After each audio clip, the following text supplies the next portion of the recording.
was holding the blunt and I was just like, oh no, like I'm focused on not getting it wet. And then I ended up just going all the way back and had water all on my face. Like I just like took back. And then Juan, like he's washing his hands. He looks down and he's just like, and walks out. All right, save that. So you guys are tuned into episode 34, the Lyrical Fix podcast. With Sade. And Kid Pro. All right. Busy. We didn't think we were going to have anything to talk about this week besides music. And look what the fuck happened. Oh, well, no, we knew we were going to have the two main topics. But damn. Yeah, we got a lot of things. First off, let's talk about what just happened before we started recording. We have the hip hop world has lost Fred The Godson, which is fucking extremely sad, man. We had seen about a few weeks ago. I had seen a post him in his hospital bed with a oxygen mask. He wrote a whole letter stating that he had contracted the coronavirus, and and a lot of people, they sent well wishes and prayers and everything. We all thought that he was going to pull through and he'd be okay.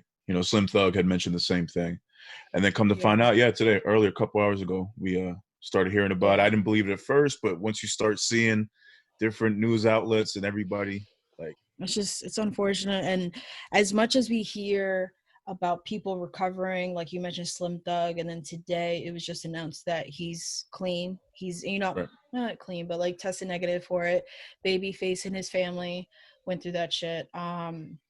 Idris Elba and his wife, I know they tested positive. I don't know if they recovered yet, but like we're hearing all these like stories that it's like it makes us think like, okay, like we're almost done with this. People are recovering, and then I'm finding out that I have family members who have been through that shit, who've gotten COVID and are fine now, but then you get smacked in the face with something like this, and then somebody else who just lost an uncle to it. So it's unfortunate. It really is.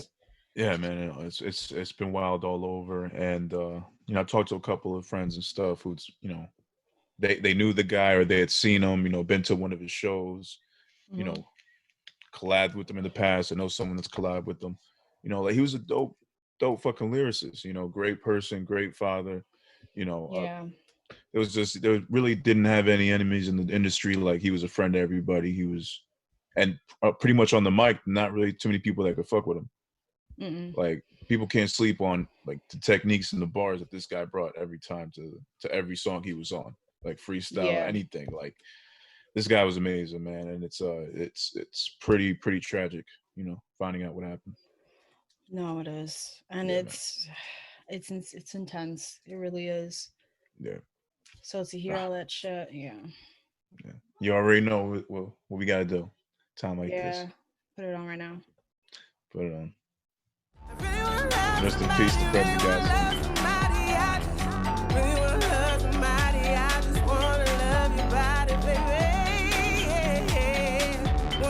Drive me crazy.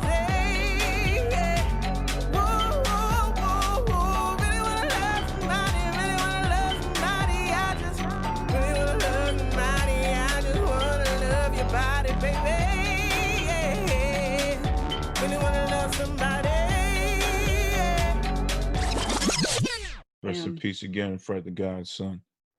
Man. Yeah, for sure. They don't make too many lyricists like that anymore. No. Good Lord. Rest in peace. And let's hope that, I'm sure this won't be the last of it, but let's just hope that, it's coming to an end. Soon. Yeah, man. Yeah. Soon. Everybody stay safe. At least. Stay safe, stay healthy out there. Please, please, please. All right. So on to some brighter news. This past week, like I said, it was full of a lot of stuff that we didn't expect. Well, a couple things that we did. But let's just get right into it with the biggest battle that was going on IG. It was Teddy Riley versus Babyface. They tried this past Saturday night. We were hyped about it. We couldn't wait. if you saw it, I don't know why you didn't see it, or if you didn't see the memes about it, but the first time at least was a shit show. Yeah, audio issues out the ass. Just people dancing that shouldn't have been there. Kango hats. Yeah, it was for sure some bullshit. Hands on hips, confused as a motherfucker. Yeah, it's just lost for fucking words. So I'm super hyped. I had I was 2 beers in, had my little vodka drink on the side. I'm like, yes, I'm ready for these slow jams, because I've been for quarantine, most of quarantine, especially since, not that it's unfortunate, but hip hop has become sometimes, like, I'll face this where hip hop becomes like a job. So listening to it, it's hard for me to listen as like a regular like fan compared to, all right, I gotta, before it was me writing about it. Now it's, all right, I gotta take notes for the podcast, shit like that. So, I mean, now I'm back to writing like slowly, but now I've just been on that whole like R&B kick. So I was loving it. I was like, yes, let's do this. And then fucking I thought, what was it? So who started it? I think it was Teddy, and we're waiting on Babyface. Right. And I was for sure that Teddy was gonna be late. I thought he's gonna pull a RZA. He's just gonna be like, I'll make a grand entrance. Right. Babyface makes the grand entrance, and it's just him, super simple, just him in the studio, nothing crazy. Yeah. You know, Teddy's there with fucking 20 people in the room, and none of them knew those were his sound people, and none of them knew anything about his set, like what to do with the sound. They kept blaming it on Babyface. It was just way too much of a production. Bro, way too much. They were breaking all types of social distancing laws. Shit was wild, man. Babyface. No, like, no, I'm here alone, you know. Oh, because they were like, oh, you got to do this. He's like, I don't know. Okay, I'm turning my mic down. I'll turn my mic down. Oh, whatever you did, I didn't do anything. And like, you know, like I'm here by myself, you know, social distancing. Oh, the shade was very, very apparent. The shade. So the first time around, I was gonna say, what was I gonna say? So the first time around was a bust. We got through two and a half rounds twice. So that was cool. Right. That was amazing. And then the second time around was off to a way better start, but still comical as hell. Yeah, pretty much. You missed some of it, right? I did miss a little bit of it, yeah. All right, so I'm trying to see. But I caught the rest, but it was a very, very hilarious. So this time around, Babyface is waiting on Teddy. Teddy's just, you know, you think he's alone in the studio. Nope. There's fucking, he just kept getting up. He just kept like fidgeting around. And then his phone is dying. So he has to call 5 people in and, you know, fix his shit. And all of a sudden you can't, his music is too low. And then he got it perfect. And all of a sudden just started fucking up again. It was like this whole spiel. The first one was way funnier just because Teddy. What are you, 12 years old on this? 12 years old? Like, yeah, he was sunning him. Babyface was sunning the shit out of him. He did a little bit. He did a little bit on the second round, but the first round was just it was way shadier than the second round. The second round, I'm trying to think if there was any shade. There was some shade. Do you mean the second round of the first night or the? No, the second round. Oh no, the second night, like the second time. Second night. Okay. All right. So yeah, just for reference, the people that don't know, again, since there were so many audio issues from the first night, Saturday night, it didn't, or was it Sunday night? It was Saturday night. No, it was Saturday night. Saturday night. Okay. So Sunday night was its own event. So gotcha. No, the Monday night. So Saturday night with the audio issues. So they said that the rematch, I don't know why it'd be called a rematch if nothing really happened, would be Monday night. So Monday night, there was no audio crew. It was just Teddy in his studio. But again, he was getting up, leaving the room. You could see people coming in and out for some reason or another. Just That like, shit, that you could do it just better than I like could right now. everything is moving. It's Yeah. shit was wild. That shit was wild. Uh, and the shade again with Babyface, because he just proved what I always thought. He's a smooth ass guy, funny, very funny, and was definitely big broing him. Yeah, A whole lot of for the time. sure. That shit was hilarious. And it was funny because the first time around, it wasn't, the shade was mostly Babyface, and it was just like super slick. Like if you didn't hear it right then and there, you wouldn't really catch it unless like the live chat. Some people were like, "Oh shit!" Like he just said this or whatever.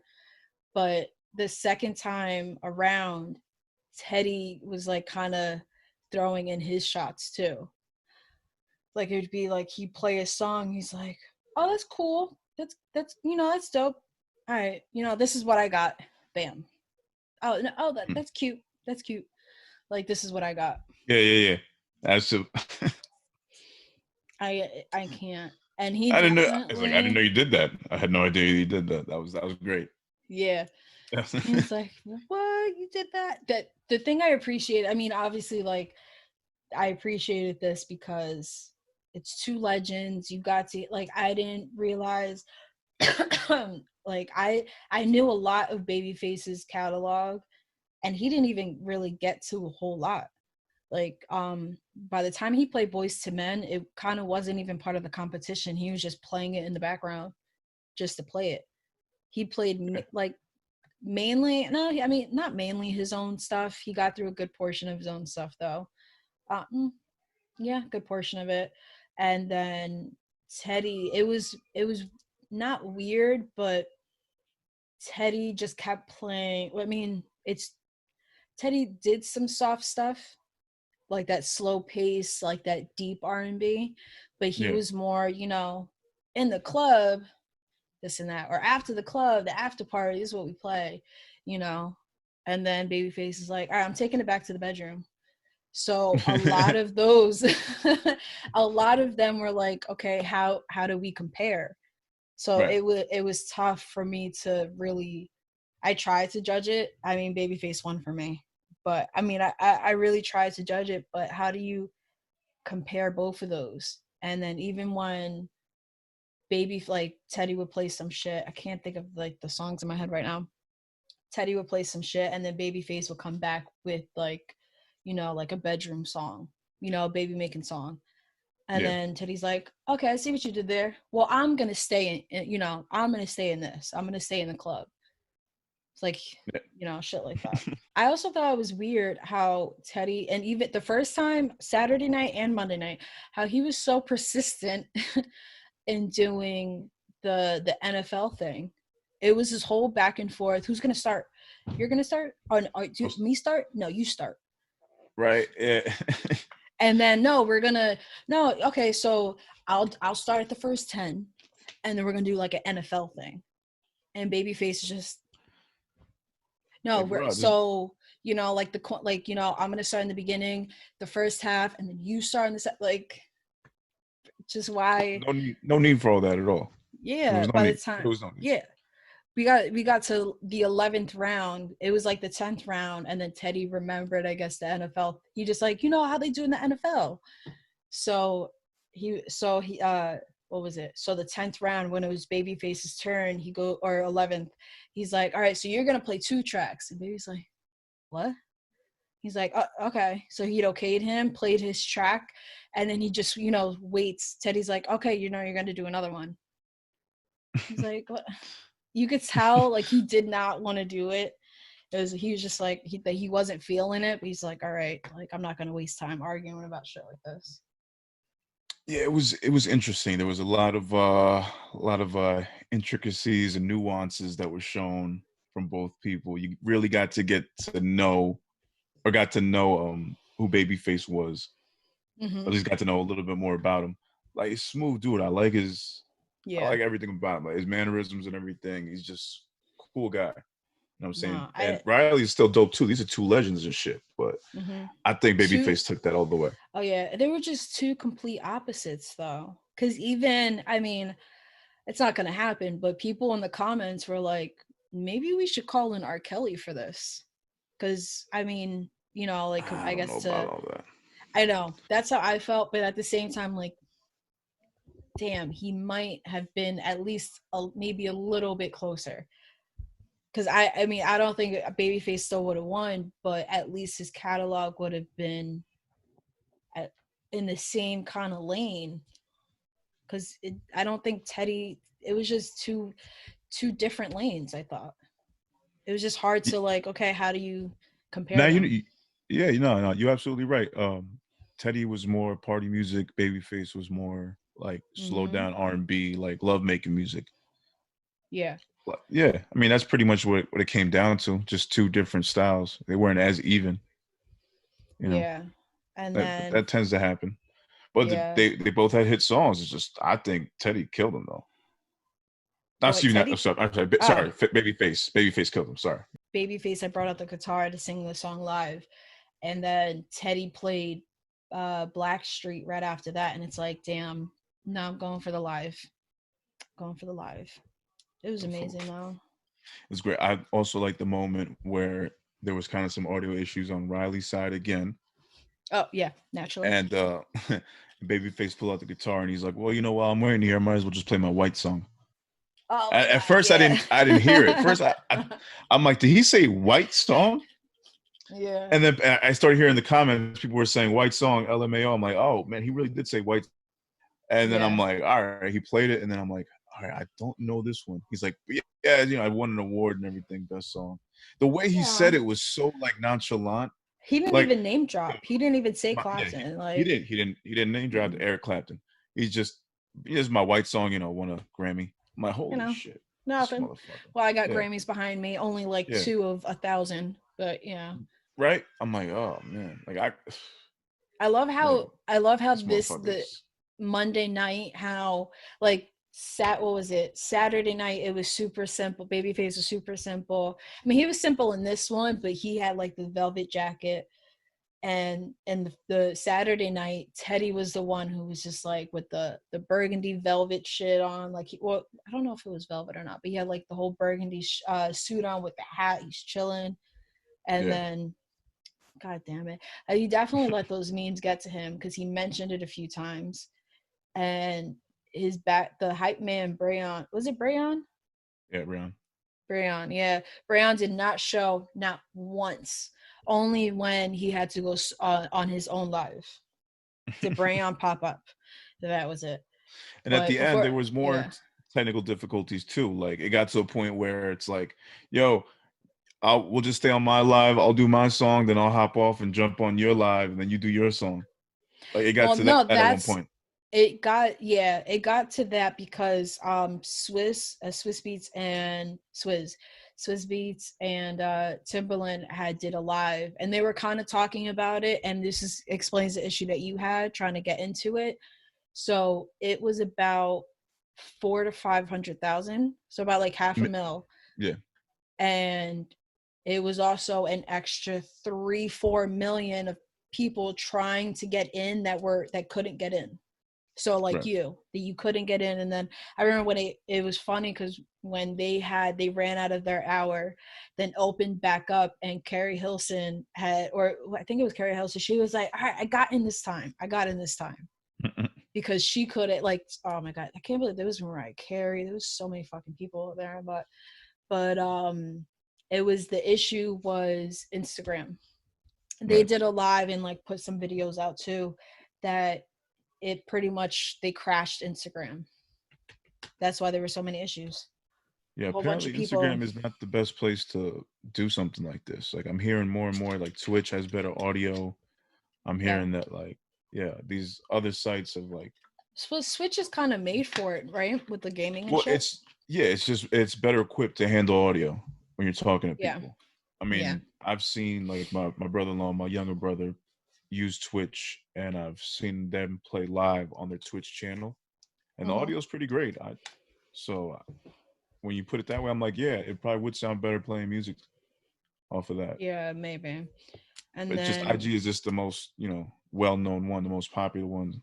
It's that more you're gonna instead of having to deal with, let's get everybody here. Yeah. Right. It's more convenient that way. But hey, they, I maybe this guess, will make Instagram step the game up. no, for sure. Because what was it? When they were on their live, Swizz and Tim, and they were talking about it, they had shouted out, I guess, like the IG rep or whoever that they've been dealing with, who's been getting them their extra time and shit like that. Like, so they were like, no, this is not her fault. It's just IG wasn't ready for us. That like this, nobody expected this, and being in there and looking like through the live chat and all the comments and shit, you not only had like R&B or old heads, you had young heads, or I mean, you know, like our age and shit. Then you had fucking, what's it called? Then you had hip hop, and you had pretty much everybody in that bitch. So, and it wasn't just like a Risen premiere where they did have a lot of people, but it's mainly like that was just hip hop. Yeah. This was just, I think, spanning just they're fucking legends. So you would expect it. And of course, in true internet fashion, the younger generation got a hold of this shit and created memes. This is just like the Jordan meme all over again. The Teddy Riley shit. Teddy's in the This is bun. what we do. This is just it now. Like, Yeah. anybody can get it. Yeah, Anybody pretty can become much. a target. I'm sorry, everybody's a target. Anybody can become a victim. Yeah. I know how like certain memes can be on kind of like the attack, like where you can take it as an insult. Teddy 1,000% took it as an insult. And Absolutely. even like Swizz was like, you know, none of this negativity, like y'all, you know, you guys went straight to the negativity. And I don't necessarily think it was that. I mean, it was funny. How are you not gonna laugh with all that shit? Like, you could tell Tim was even laughing about it. Kind of, you know, less is more, like his whole thing. And I get it. People, not to negate the fact that people were being harsh Saturday night in the live chat. People were being like really harsh. Like Okay. it was a little rough. I mean, like you had like Charlemagne. Oh my god, I took a screenshot of something he said. I don't know where it's at though. Charlemagne like getting his jokes off, and you had like Tyrese throwing the tile, like shit like that. Throw in the But towel. I still don't. Do you think he did that on purpose? I think he just meant it like you know how like child please. Like I think he meant it that way. Throw in the towel. Yeah, but it didn't like come across that way. So, and I seen somebody was like, oh, I thought, oh, he mean tile? Like, oh, like I thought no, what was it? Oh, I didn't know he had misspelled it like I thought he did it on purpose. How do Because we even know? everybody's, yeah, How I do don't know. we say? Like, when I saw it, I'm like, okay, I know he tried to say towel for the Yeah. expression, throw in the towel, and he probably just, it was a typo. Yeah, Who he probably fucking like knows? said it really loud. He probably Yeah. like just said it, like exclaimed it, and was like, you know what? This is what I like. I'm gonna like. Oh, I said it like this. I said it like tile. So, oh, who fucking? I mean, we're I mean, fucking it's overthinking it, but if you say it that way, throw in the towel. I get it. yeah, That's what he was going for. but Like, I get it. yeah, and text is not gonna be that way, and I don't think he's Yeah. gonna waste his time really explaining it unless it comes up in an interview and it's like, all right, this is how I said it, and then he'll say it out loud, he'll act it It's out and like shit. the fact that when you're talking about it now is crazy, but still, it's funny. It's fuck. Yeah, Like the no, fact it was funny. it goes to show you though, like how crazy and how like important the comment section is to these things. Because if there was no Yeah. comment section, it wouldn't have been as that big of a deal. No, like I think there have been some memes, but there were people fucking being harsh in that shit about the sound, and they were like, "Yo, your shit is trash," this and that. Like, I can't. Well, Joyner was kind of being harsh, and it was I funny catch because anything you said. oh yeah, it was the first time around. Yeah, he was kind of being harsh, like, "Oh, this shit is trash. Like, I can't even appreciate it. Like, you lost just based off that." Like, but he's like, "Okay, if you're gonna say it once, okay."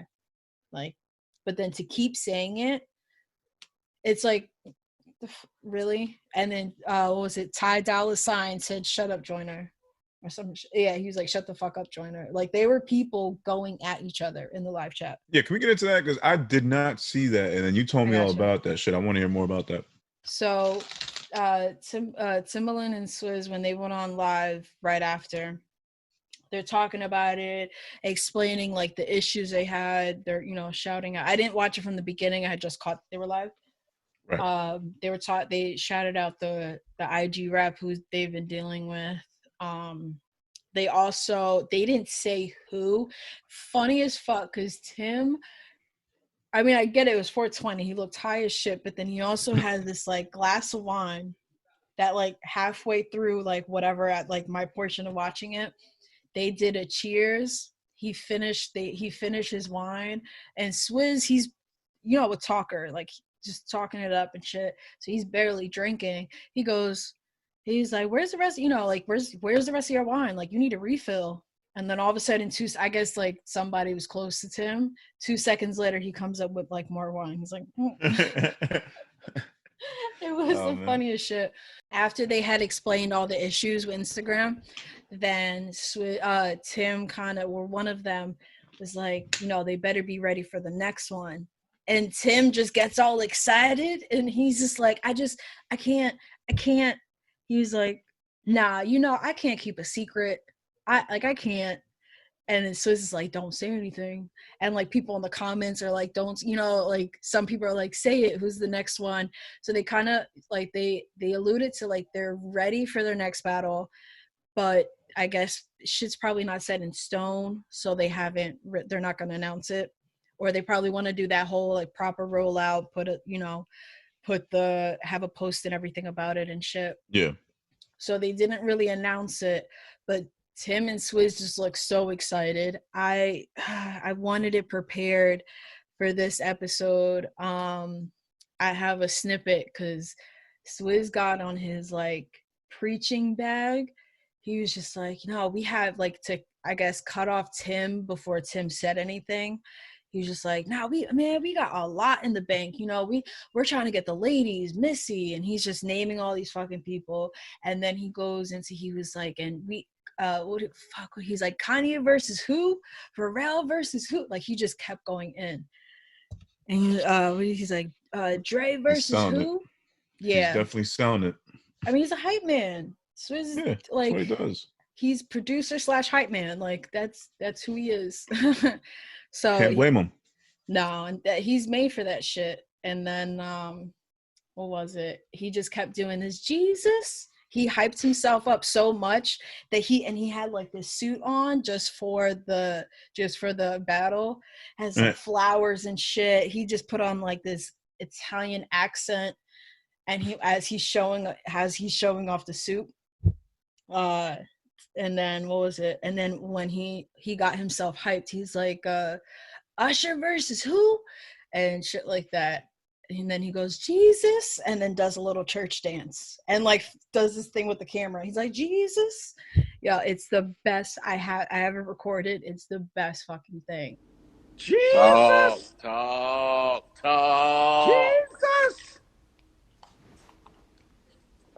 Jesus. Yeah. It's because he goes down and you see him like just like two-stepping and shit. Not even two-stepping, but that little church dance where they get all excited and shit. Church dance. Oh my God. And I've been in Baptist church. I've seen it in person, and it's about the funniest shit ever. So but anyway, so he got himself all hyped up. They talked about it. When he mentioned Dre though, that brings me back to the end of Teddy's battle. So when Teddy and Babyface couldn't join each other's thing, Brayon comes up. So Teddy's playing his shit. Brayon comes out of nowhere, and I'm thinking, damn, the fucking hype man. He comes up out of nowhere and he has the phone and he just goes like this to Teddy's face, and it's fucking Dr. Dre. It's Dre. And Dre pretty much said, he's, saying like, oh, you guys did good, blah, blah, blah. He was watching. He was like commenting in it too, I saw.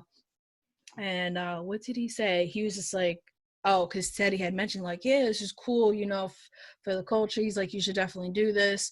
And Dre, loud as fuck on FaceTime, is like, he was like, yeah, that's not for me. I thought about it, but it's just not only, it's not for me. And then he goes, yeah, I was going back and forth with Diddy earlier, and I'll think about it, but I don't think it's not for me. He just kept saying that. So we'll see. He was like, it's cool though. I like it. He was like, and I think it's important, for the culture. They were talking about all that shit. And then he ends it off with, yeah, no, it's not for me though. I mean, look, he probably saw how legends like Babyface or like Riley were treated, and he doesn't want something like that to happen to him. Yeah. Somebody like Diddy does not give a fuck. He puts himself out there. He doesn't care. Like you can do Dre's a lot anything. more reserved. Exactly. Yeah. Diddy sees it as, all right, you gonna talk about me, you're gonna talk about me. I want you to talk about me. Yeah. Dre wants a certain, like I think he just has that, like, I want you to think like you're scared of me or you fuck with me, and that's it. Yeah, he wants to remain more mysterious. Mm-hmm. Yeah. Because it does. I mean, you're putting yourself out there on an IG live. You can control the environment as much as you want, but at the same time, people are going to see who you are a little bit as a person. You're put into a situation like this. Yeah. Because you have to sort of think on the fly. Maybe you do. They had their 20 records already set up, or maybe they switched them at some point. But if you're in a battle like that and you don't know what to choose, sometimes you're put on the spot.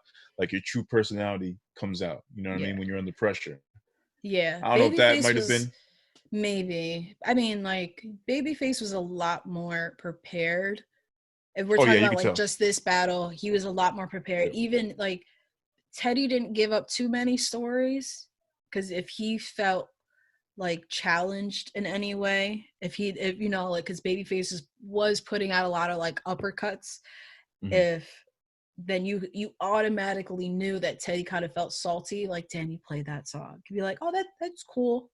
That's cool. This is what I got, shit like that. Or it was at one point he was just like, oh yeah, like he was trying to stall and then completely fucked up. He's like, yeah, oh wait, and you kind of like knew that it wasn't playing. He's like, okay, fuck, why is this not playing?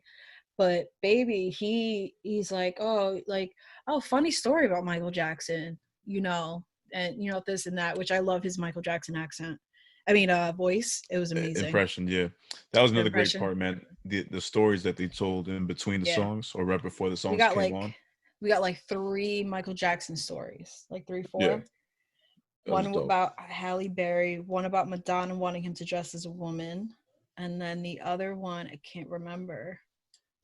I don't remember the Madonna one. The Halle Berry was in the beginning. Yeah. It was like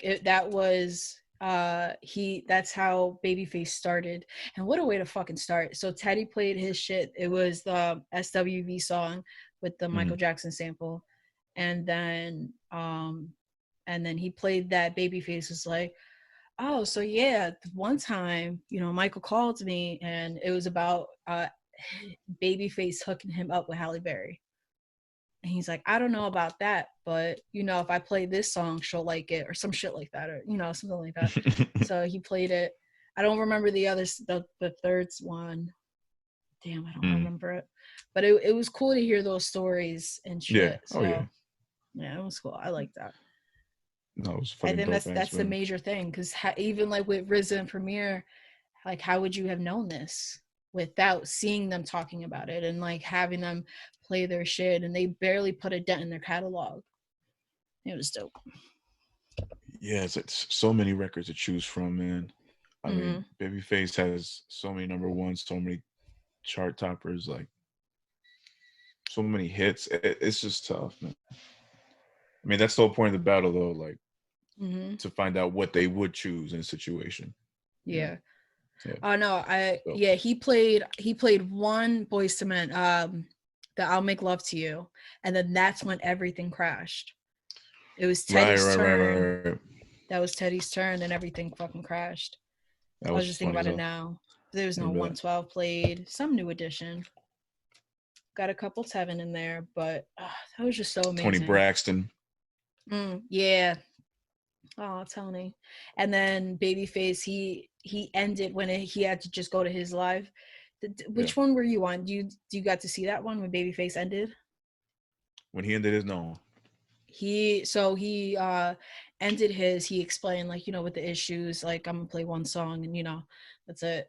And then he starts talking about like having COVID and sending his love to everybody. And he ended with the perfect song, was the Whitney Houston song with, I think it's CeCe is on it. It's the Count on Me song. Yeah. it was like the perfect, and he played the whole joint, and then he was like, all right, love you guys. Like, just so cool. Smooth, man. Smooth motherfucker, Smooth. yo. Smooth. God love it. Legend. Yeah. I'm excited to see what next battles we have. As far as like from verses. Yeah, I was gonna say I'll tell you one battle that I'm not looking forward to see because I don't think I'll care for it. But it became some type of a news topic this week. Mm-hmm. French Montana and Kendrick Lamar. Now, the way that I saw this, the way that this was proposed, let me just bring up the information that I have on here. Go ahead. All right, so Kendrick Lamar, French Montana. Mm-hmm. Let's start over some bullshit. French was just asked, or he just tweeted. I'll read the tweet. If we just talking about anthems, me versus Kendrick, hit for hit, I believe I can go neck to neck. I've been making hits for a long time. It ain't my fault. I believe in myself. How was I supposed to answer that question? How many times I got to prove myself before I get mine? That was a huge reach. That was a huge reach. Huge reach. Now, well, I agree, and we can pull out the facts that I found online as far as hits. I read the rest of the conversation, and I'll go into that so we can just go from there. Yeah. The next slide. I love Kendrick. That's not just for Kendrick. That's to anybody they put in front of me and ask me that same question. What you want me to say? LOL. It should be your attitude too. If you think any less of yourself, don't blame it on the next person who don't. Set it up. Yeah. Excuse me. Damn. So, yeah. I mean, I'm not mad at the guy for saying that. I get it. Now, you still ain't going to win that battle versus Kendrick. But I'm not mad at his mentality and what he said. Because you should feel like that. That's what they always say every rapper. You should feel like you're the best fucking rapper alive. Yeah. Whether you are or you aren't. So I can't blame French for saying that. And yeah. Go ahead. No, go ahead. No. Go. You can finish. Okay. But put him in a room against Kendrick. Mm-hmm. He's going to believe that he has more hits. He'll play his fucking hits. And we'll see what happens. You never fucking know. The way these battles are set up, I'm just saying, I know that we got the stats right here. I know Kendrick is going to win that battle, but you gotta respect someone that has confidence too. Yeah, I mean, I definitely did not need any stats for shit to know. And it's funny to me is that who did French? Was it 50? That French was like in the beginning because it was somebody before Kendrick or. No, Tory. I mean, he was going back and forth with Young Thug. That was on some other shit. Yeah, I saw that. I think it's like some new beef. I seen you guys. Somebody had mentioned the group chat, but I didn't actually like watch the video. I don't know too much about that one. I know him and Tory did some shit, but I think it might have been just for fun. And then what was the other one? I feel like maybe that's it. The Kendrick thing. It's like it's a dub. They're not even the same. If he's gonna actually, I think if you're gonna go against anybody, like that's Babyface and Teddy, like yeah, they were the same, but not really. I think if you're gonna go against anybody, it should kind of be in your same lane or at least like time era. Do you get what I'm saying? Well, that's what you want. That's what you want out of these battles. You want someone that's kind of in the same lane as you, career-wise.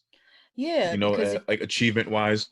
Like if we're really to break down the numbers, like let's just. I found this other one as far as for French Montana as far as Hot 100 goes. Yeah, he's got 0 number ones, 2 in the top 10, and 17 that made the Hot 100. Now this is Billboard we're talking about. This is if you guys even want to go off the Billboard shit. Just Billboard. We're just saying. Kendrick Lamar as far as Hot 100. 2 number ones, 8 top 10s, and 48 entries.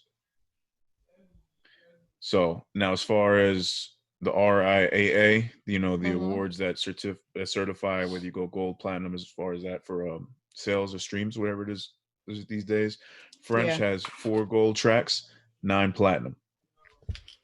Kendrick 15 gold, 24 platinum. You can't compare. So numbers wise, Yeah. French has been doing it longer. You know, if French has been doing it longer, and he did a shit ton more. I don't remember the year French started. I mean, I know Kendrick because that's like my time, like 08. But French even has before been out that. longer than. Well, French has been doing the mixtape circuit long before Kendrick was like in the mainstream. Yeah, which number wise, I mean, like the whole mac and cheese shit, like number wise, they're not checking for mixtapes, not until recently. No, not at all. No. So that, I mean, I think that's where French or anybody who thinks French would win this is considering.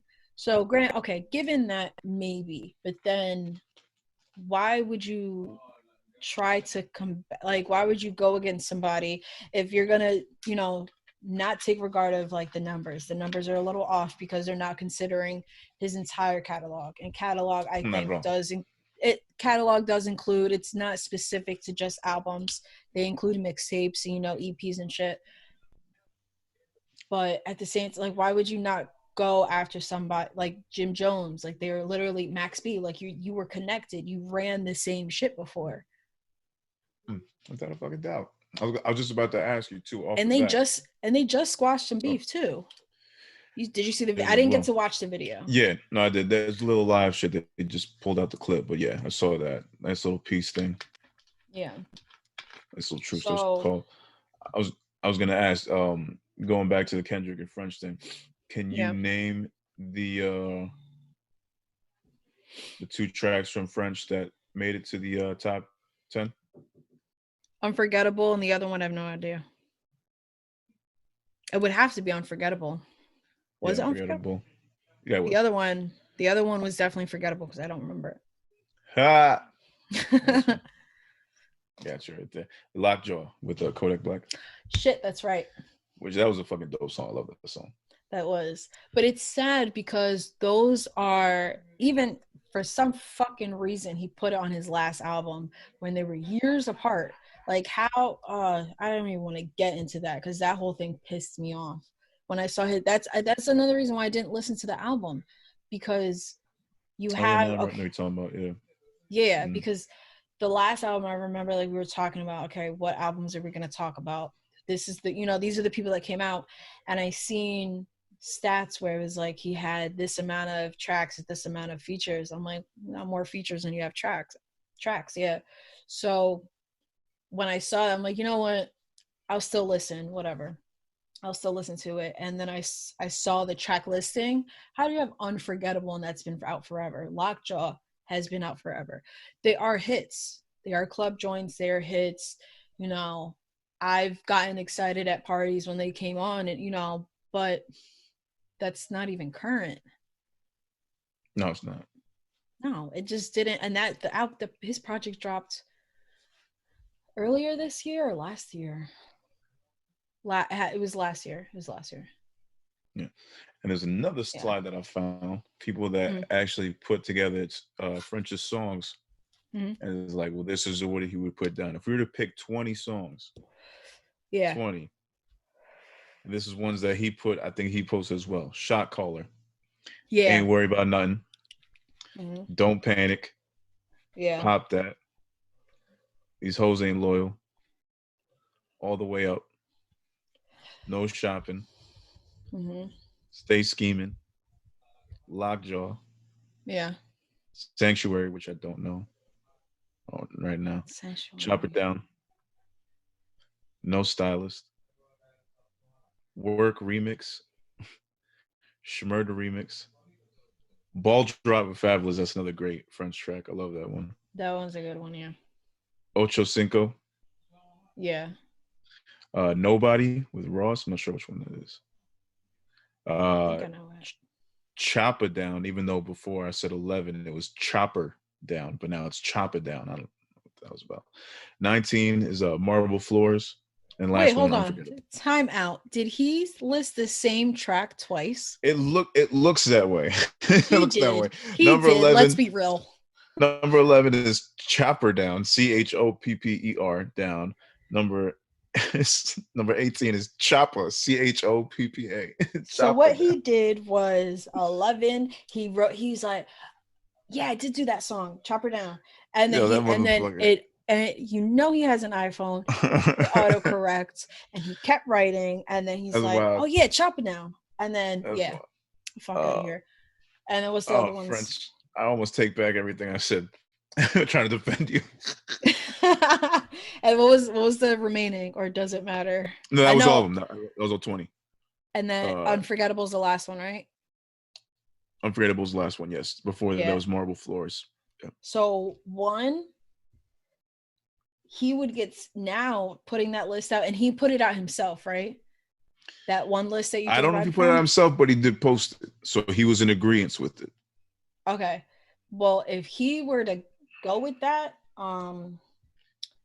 he says he's just gonna lose a battle because you're not supposed to reveal. You're playing your cards out. Well, here's the post that he put down. He's like, so since this is an amnesia game, LOL, here's my first 20 joints before I dig through the other 21 mixtapes for 20 more. French versus ... question mark. Hashtag that's a fact. Thirsty. So that's like he's pointing out like, yo, this is what I got just to start. Which if that's him just to start, he shouldn't put Unforgettable on that shit. No. He shouldn't even have put a list out, because now you're open yourself. You just opened yourself. You're playing, your cards are out there for everybody to see. Like, we know what songs you're going to play, or you could play, but now you actually have the list. Like, if he were to be in a battle and play that, and all of a sudden we're like, oh, he's actually going by this list. And it's not going to take the other guy 2.5 seconds to realize, like, okay, so this is what he's doing. Bam, I got everything's planned out now. Let me ask you, you think any of these battles can really hurt these guys' careers?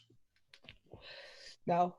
Even though it's for the culture, even though it's all like that. But if someone like this who's just talking shit, let's say he just talks mad shit and just baits everybody, and then somehow gets us going with Swiss and Timbo, starts a battle, and then he ends up losing to whoever he challenged. Do you think it affects his career? No, I think it'll affect his ego more than anything. I don't think it'll really fuck with his career, because he's not amazing, but he does put hits out. I'm not going to discredit him at all, but I just think this is a bad move. And I think if he keeps persisting and pursuing this French versus who, and I'm trying to battle, and I can't even think of who else he's gonna overreach and try to get into a battle with, because Kendrick's not wasting his time. But the fact that you did 20 tracks recent to somebody who Kendrick can just play an album and smoke his ass. And granted, Kendrick has 3 albums and the 1 mixtape, and then features. Okay.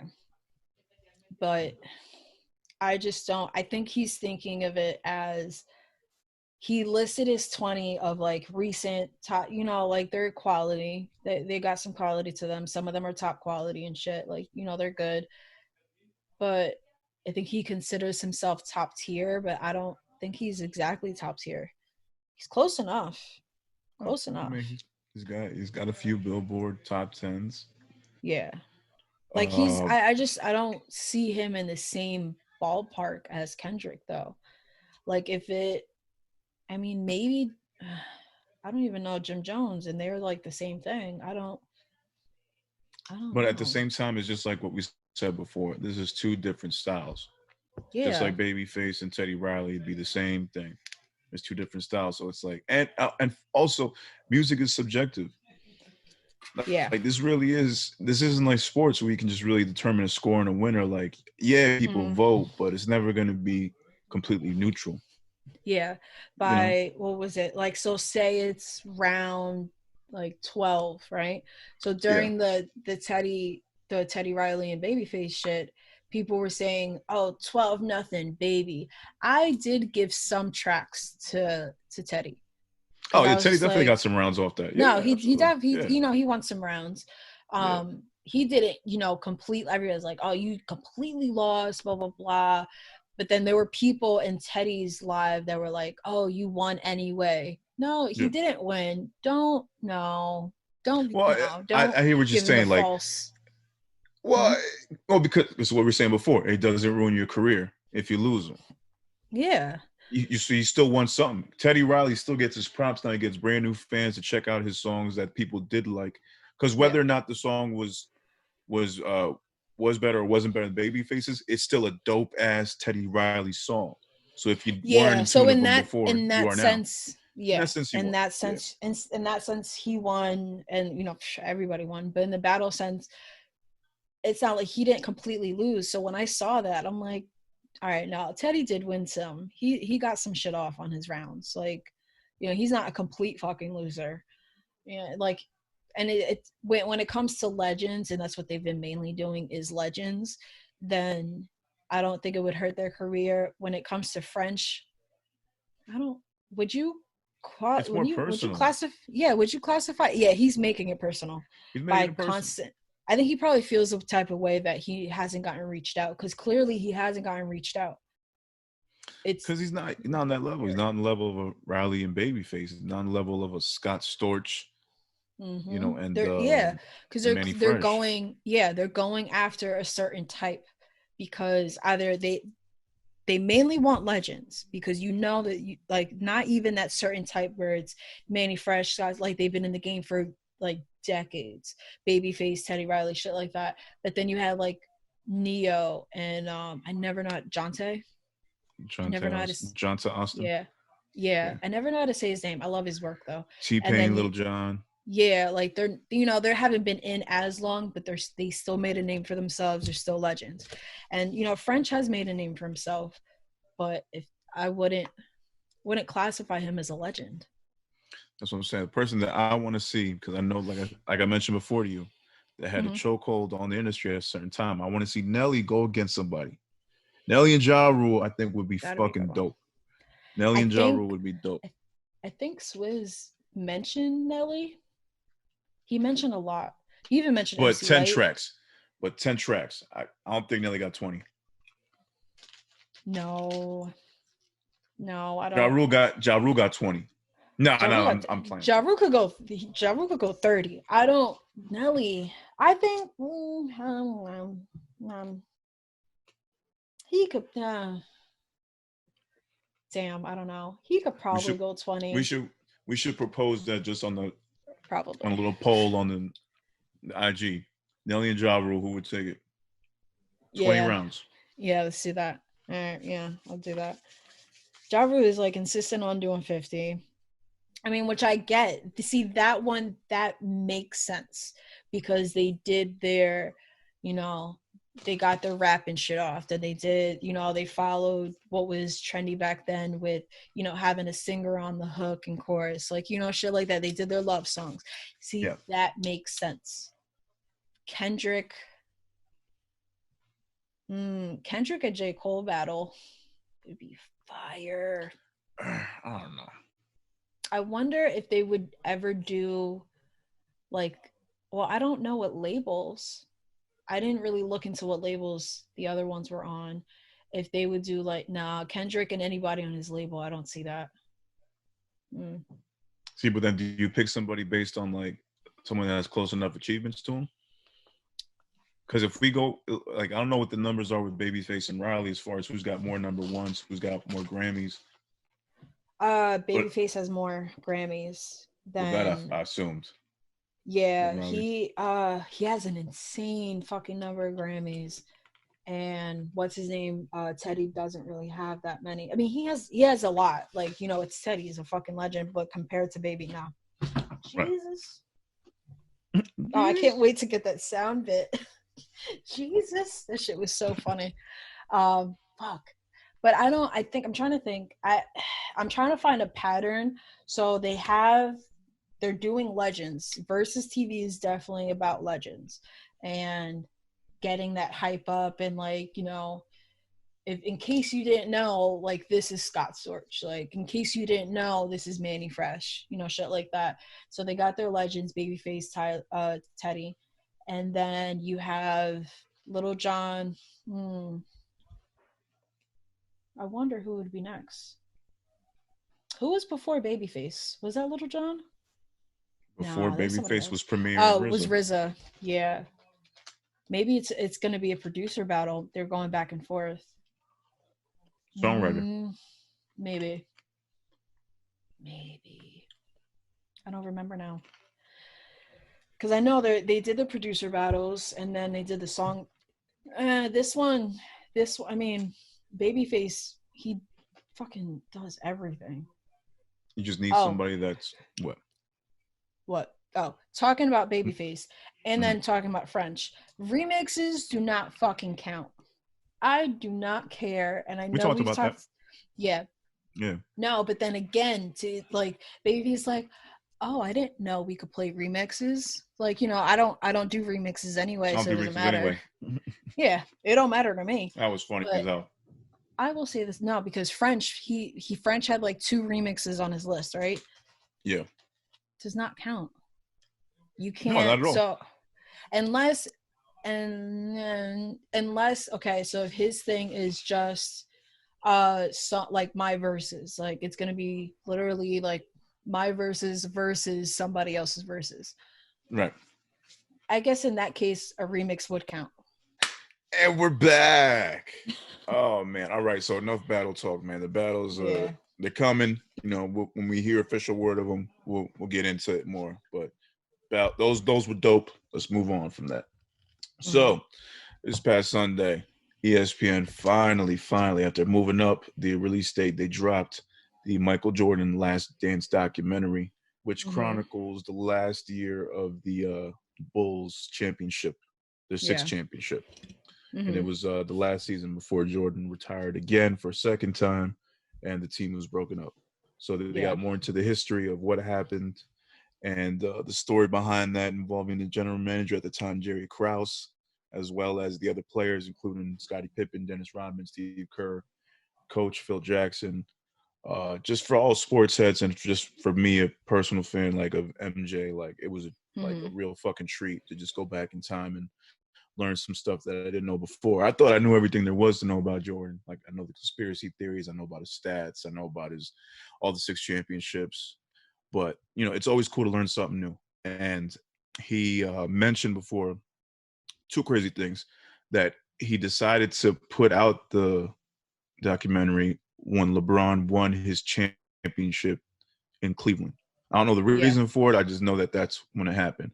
And the second part he mentioned was a few days before the premiere, he was saying, and it came out in the news, he's like, you guys are probably going to think I'm an asshole or that I'm evil after this, which I thought was very interesting because I'd always heard that Jordan was an asshole. And there's always stories that go around, especially in the hip hop world. I think the Chameleonaire story where he saw Jordan at a party and asked for an autograph, and he's like, I don't fuck with rappers. I think, or Nori said that as well, like, fuck rappers. There's a bunch of stories out there. I remember that story, but I forgot who the Chameleonaire story for sure. And then I remember Nori telling a story as well. I mean, Nori told that story. I wouldn't fuck with anybody who named himself Chameleon anyway. Chameleonaire? So, Chameleonaire. I never know how to say his name right.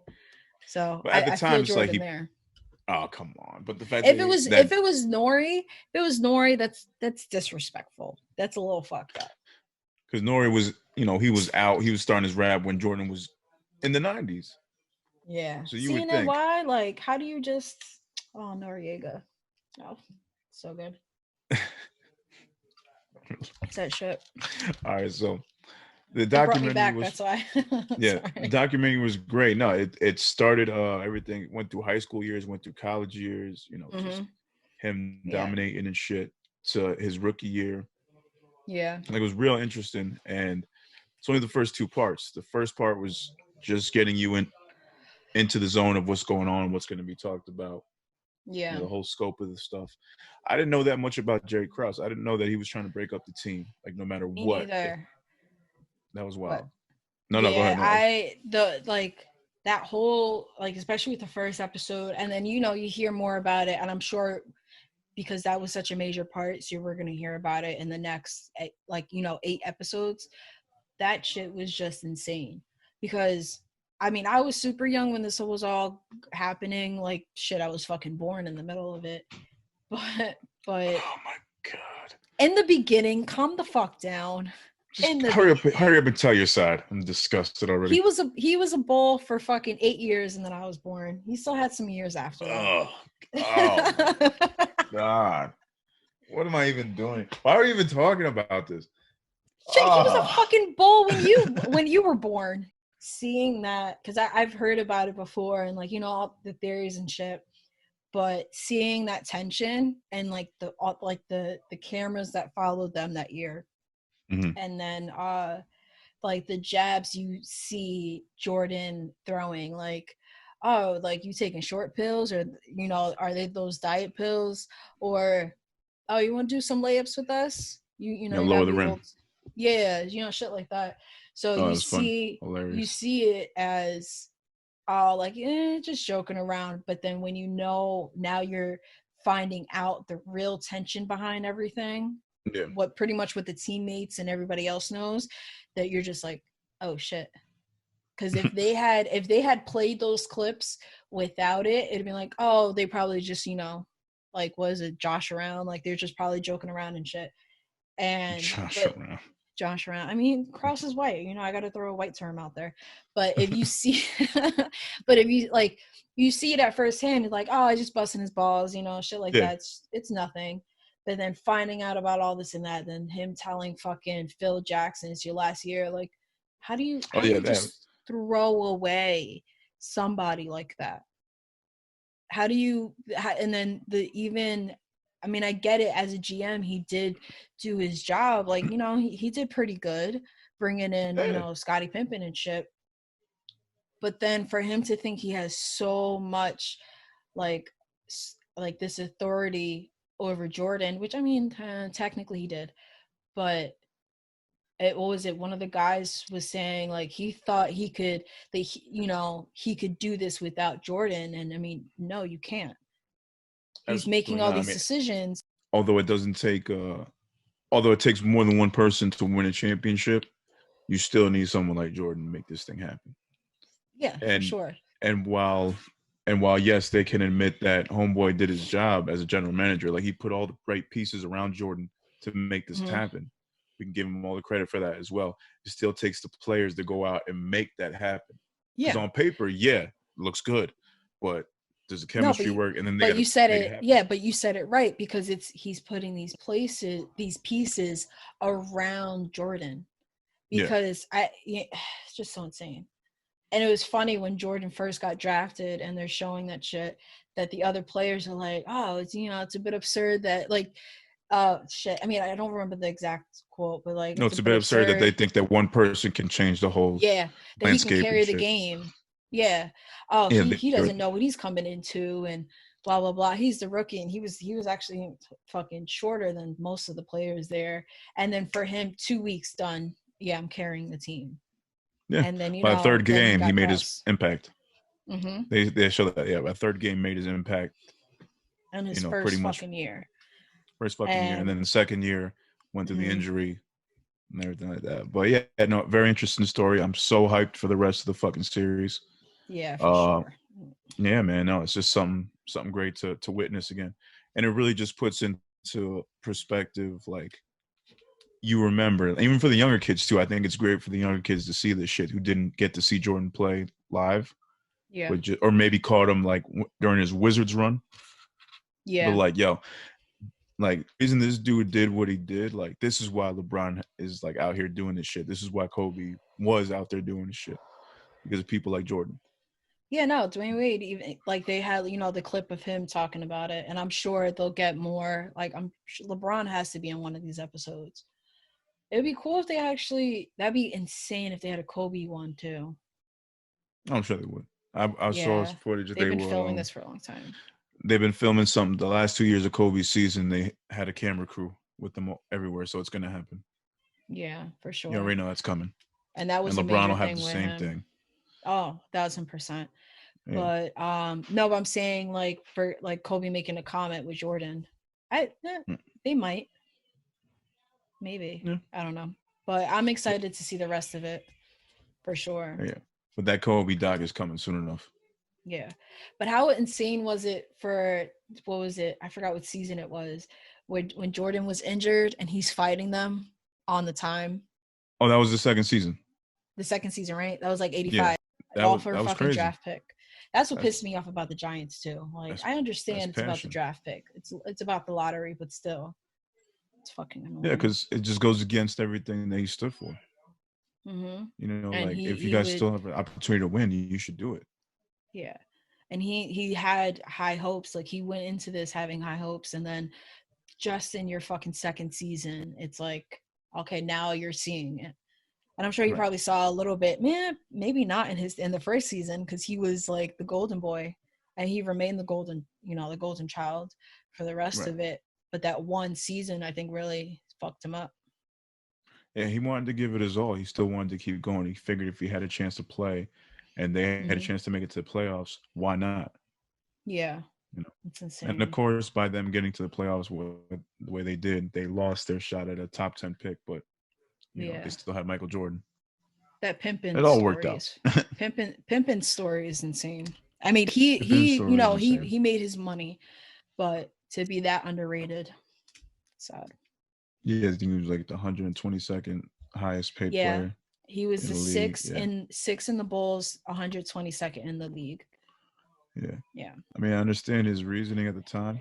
You know, he didn't want to take any risks, and he felt like this was safe for him. But he came from a family of 12. Mm-hmm. Yeah. So, yeah, I don't know. I don't know if there weren't that many people in his ear or whatever, but hey, it's all right. It worked out for him too. But no, it was dope, man. I can't wait for the rest. Guys, welcome Alvie the Skywalker to Lyrical Fix. What's good, brother? How you been doing, man? Beautiful, graceful. Yourselves? Good, chilling. Can't complain, man. How are you hanging during this quarantine, man? Being fully mindful of what I'm about to say. I'm very appreciative of it, but I'm well. I'm great. I'm striving. I'm thriving. It's beautiful. Good. That's what's up, man. That's the right attitude to have, bro. Yeah, I want to be mindful because I know it's affecting people in a major way. Yeah, very absolutely. Personal. So I don't want to be dismissive of what's obviously present, but for me, I'm doing great. Yeah, we were talking about that before. With we don't really think that we don't agree with that meme that came out that or if you're not doing anything and start a new side hustle, you know, you lack discipline or you don't want it bad enough because everybody's grieving with the shit differently. Yeah, of course. Although it's super relative to us being humans in a sense of like this is very purposeful. We as humans experience this. This isn't nothing new to us as humans. This is new to us. Yeah. And I think that if you can't even come to grips with that, you need some time, and that's justifiable. Yeah. There's a lot of people that it's still after a month and a half, it's still like dawning on them like, holy shit, okay, this is what it is. It's still, coming to grips. I don't think people are gonna come to grips even till after the dust is settled. We might need some docs for our grandkids before we actually sit down and be like, that's what it was. You already know Netflix got them. Hulu already got it working. You already know they're on the way. I'm talking about, man, we gotta flush things out before we could even speak about that. The president is just the president right now. You know what I mean? It is. No, I see you. I see it. Yeah. It's a lot. It's a lot to weigh in. You know what I'm saying? Yeah. It's a lot that I think that we even think that we know that we don't know. It's a lot that we presently don't know. It is too many variables. This is the first time in history with all this has happened, but the first time in history where we can all talk about it. I think that's the difference. This might, maybe, I don't know. I don't know the full scope of history and what was before us, but from what I know, we have social media. That's what I'm saying. This is the first time that instantly our news updates on whatever is constant, continuous, and we can speak to each other, or we could choose to kind of just fall into whatever vector is giving us what they're giving us. So but I think it's important, like how you were saying, like you want to be mindful, but you know that you're striving, you're doing great. I think it's also important to do that, to say like, no, I'm good. Because if for anybody who ever worries about you, I mean, it's not a slight to anybody who's not level-headed, or, you know, that's kind of struggling in this time, or even like people who are, you know, who are losing loved ones, or, you know, celebrities and icons that are pretty much, I mean, thankfully they're not dying left and right, but we are losing some. I think it's still mindful to kind of keep that bright side too, to be like, you know, this is happening, being aware of that, but then also, you know what, I'm not going to break because of it, because I'm striving. I think it's important. I try my best to be present in that thought, in the action, even beyond moments like this. Because I'm naturally confident. And I think to some people that comes off as arrogant. So I often find myself making sure that the people beside me don't misinterpret my security. Let me share my security with you. And if you're built for it, come along. And if not, I understand. Oh yeah, 1000%. Yeah, I feel that. I've never been busier. I've never been busier. Yeah, right. Isn't that kind of it's kind of ironic for a lot of us, right? Yeah. I've been learning a lot. What was that again? As long as it's a healthy busy, you know what I'm saying? Yeah, it's a healthy busy. Of ourselves. All day. I mean, I'm a dad. I got my father too, so I've been busy with that as well. So that's mine. Well, just one, but just one. Okay, yeah, man. So you already know, especially with schoolwork. Pro only has to teach one. The other one's a baby. Oh yeah, well the other one's a baby, but I still got to deal with the baby. Still. No, but still. Yeah. So I mean, that in itself keeps me busy somewhat. But yeah, then I find time to do other stuff with music and of course with the podcast and stuff like that. So there's a lot to do. And exercising, that's great. You know, I've never felt so good. Like none of us should be bored. Focusing. None of us. Really, I can't believe it. But none of us should be bored. There's always something to do. Like with all this stuff, if you got a phone, there's millions of things you could do. I feel you if you're not in that mind state, because like we said before, people are grieving different. But if you're up for it, there is something you could do. It's everything. Yeah. I think it's because what you were saying like before, maybe the people that aren't, you know, it's not settling and they're not coming to grips with this. That's what it probably is that those are the people that are saying that they're bored because they're used to, oh, like I can't even go out, or they're still going out, but nobody's going to go out with them. No, I'm not going out. Like, no, I'm not.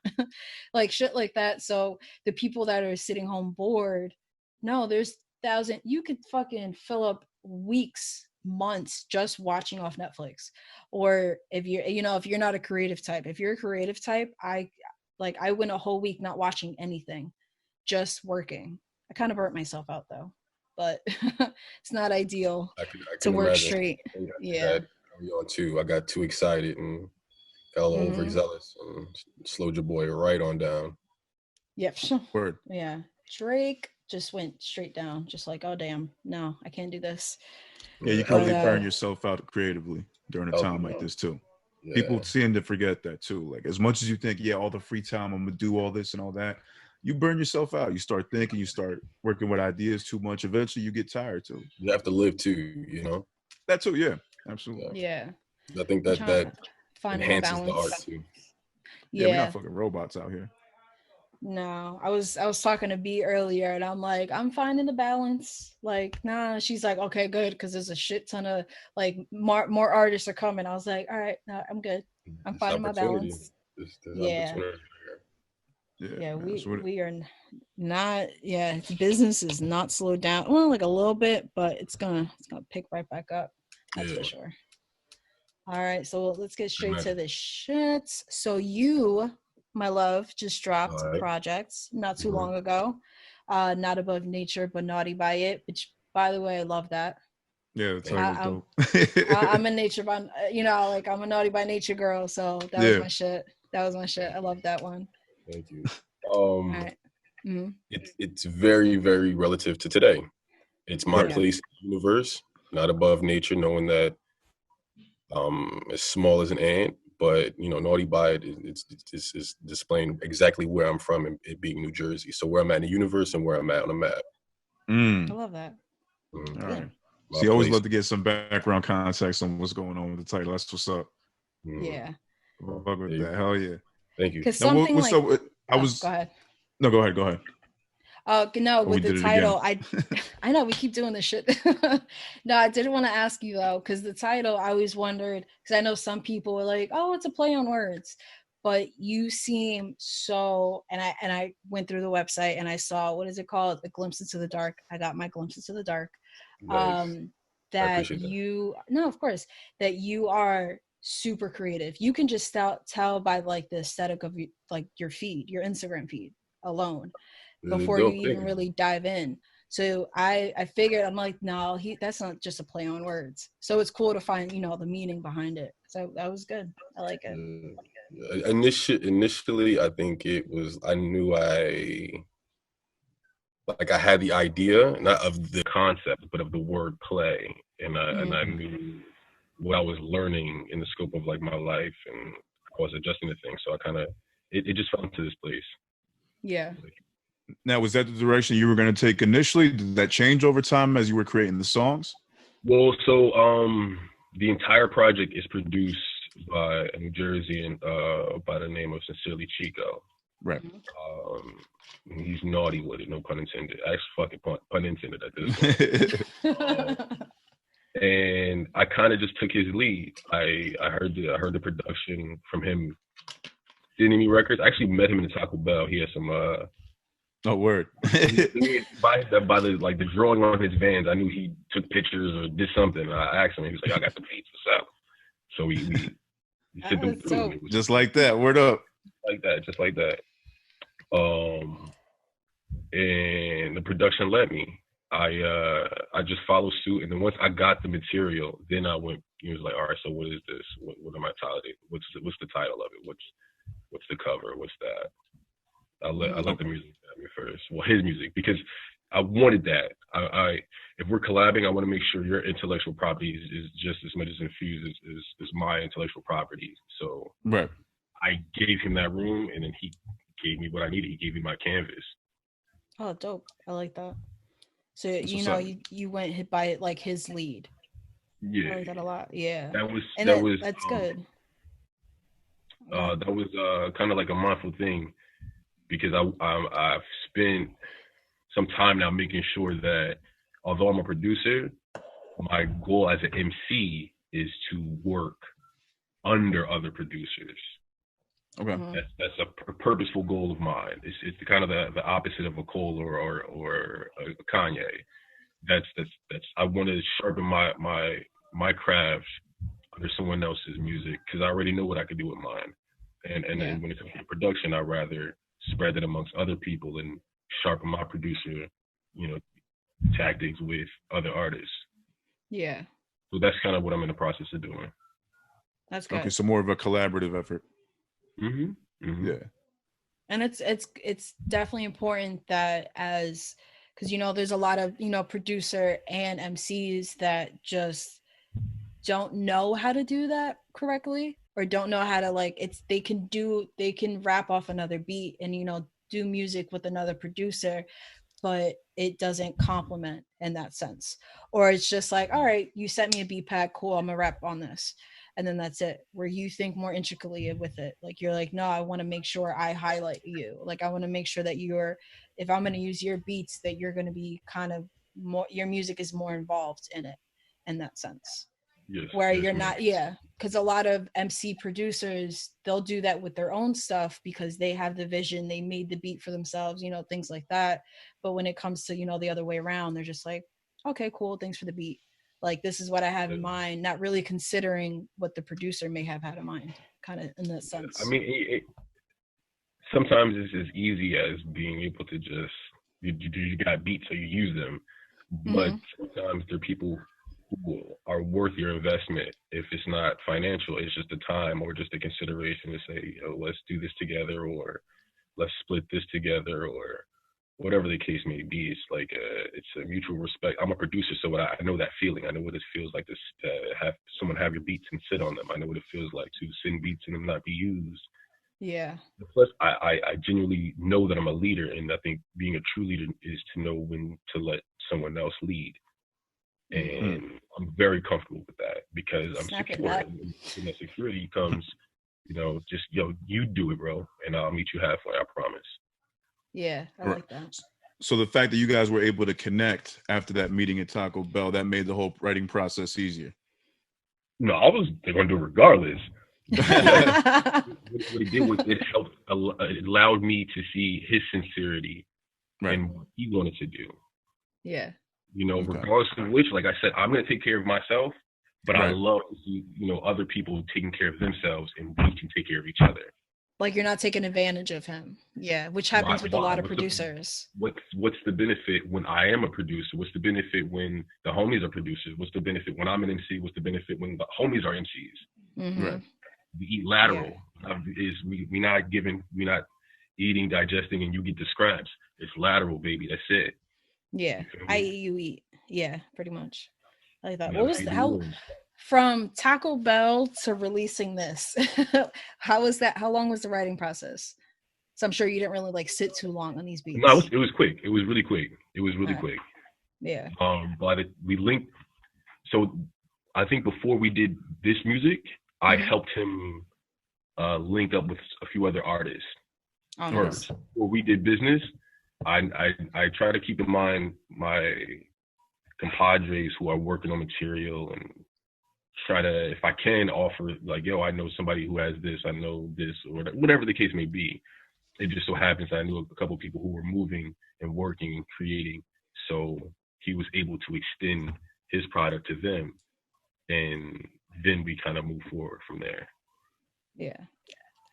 Okay, all right. So that helped to move the relationship as well. Yeah, just building a relationship amongst a fellow producer, just to kind of show respect. Like, yo, I don't need to sell all the beats. You know what I mean? It's not the point. The point is like, yo, what's up? You eating? I might have somebody who's hungry. Mm-hmm. Word up. You know, vice versa. You know what I'm trying to say? That's what's up. That's big of you, because not many people would do that in a situation. No. Go ahead and share it with somebody. Yeah, it ain't no rush. I'm good. You know what I'm saying? It's gonna come. I'm not. There's no point in tripping you if I already won the race. You feel me? Exactly. Run, my nigga, go. That's a bar right there. I like that. Yeah, for real. And it's important. It's important for that too, because damn, producers, they get like hung to dry sometimes. They get taken advantage like just really bad. So for yeah. So for somebody moved up in the business that we're in, everybody's getting fucked. Yeah, that's true. You have to. Whatever at least you bought him a drink. Like, you know, things like that. Yeah, like, right. at least, like at least you know, I got you. Don't worry. You're gonna eat. It's okay. I'll take you to dinner. But you know, it's good that you looked out for him. And like more producers. How many producers have you worked with? I know you got some projects. A lot. A good number. 20th Letter, Wino Willie, formerly Marcus Dominic, now by Motorsport. Savior the Savior, Mellow Mar, Chico, obviously. Yeah. Red Eyes the Don, he's an MC, but he's a producer as well. 89 the Brainchild? Black Magic. 89 the Brainchild has worked under my production, or over my production. Over your production, okay. Yeah, but I haven't. I didn't even know he produced, actually. Did he? I thought he did. No, never mind. I might have gotten it wrong then. I know you guys work together though. That's why. That's the homie. Yeah. We tore up many a stage together. That's what's up. Yeah. Oh God. Wait. Yeah. Let's do it. Yeah. I heard some shit. Yeah. Oh shit. I like that. Now, yo, I noticed I didn't get to check this stuff, but I noticed that one of the projects that you dropped was back in 2012. I believe it was Wino Sessions. Yeah, I just Wino Willie. He produced that body of work. Oh, all right. Now, how's everything changed from this project from then? Well, I've been doing music even way before then. I've been doing music even before you could have a streaming service, when you had to find a media link. You know what I'm saying? Obviously, that's not dumb old up. It's not like mixed. Yeah. Oh, you're like that piff. even there, I didn't put it on that piff. There was no that piff. You would find a media fire, whatever those types of weird links were. I remember that shit now. Yeah. Oh yeah. That's where I start from. Damn, I remember those. So if you're asking me, you ask yourself what has changed since you've become a parent. What has changed since you've become more knowledgeable? Right, word. Growth, acceptance, a little bit more balance, hopefully a little less hard-headed, a lot more secure, a lot more focused, a lot more hungry. And I've always been hungry, but like there's a different type of hunger when, like I said, not to kind of repeat myself, but when you're secure, there's a different type of hunger because it's not desperation. When do you think that like switch happened for you? When, like, you know, when you realize, like, because, you know, there's always a switch where you realize, like, okay, like, it's either I got to explore new fields or it's time to grow. When do you think that happened for you? I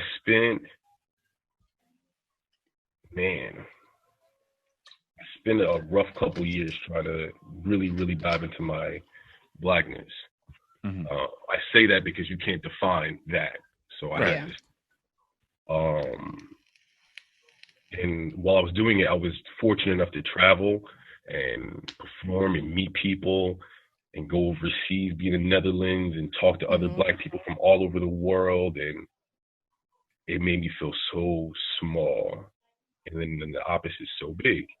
By the time I was done, I felt like I knew who we are as people of color. Yeah. Gotcha. And then that redefined who I was as an individual. My standards, what I've been for, a lot of my ego changed. Yeah. And it just kind of created a nice little balance for myself. And I'm still in a search. And it's not just, it was like, not just my Blackness. I don't even want to minimize myself that way because I was able to explore what you would perceive as masculinity or that falsehood of masculinity. And especially being a parent of a young woman, you know, that was very important to me.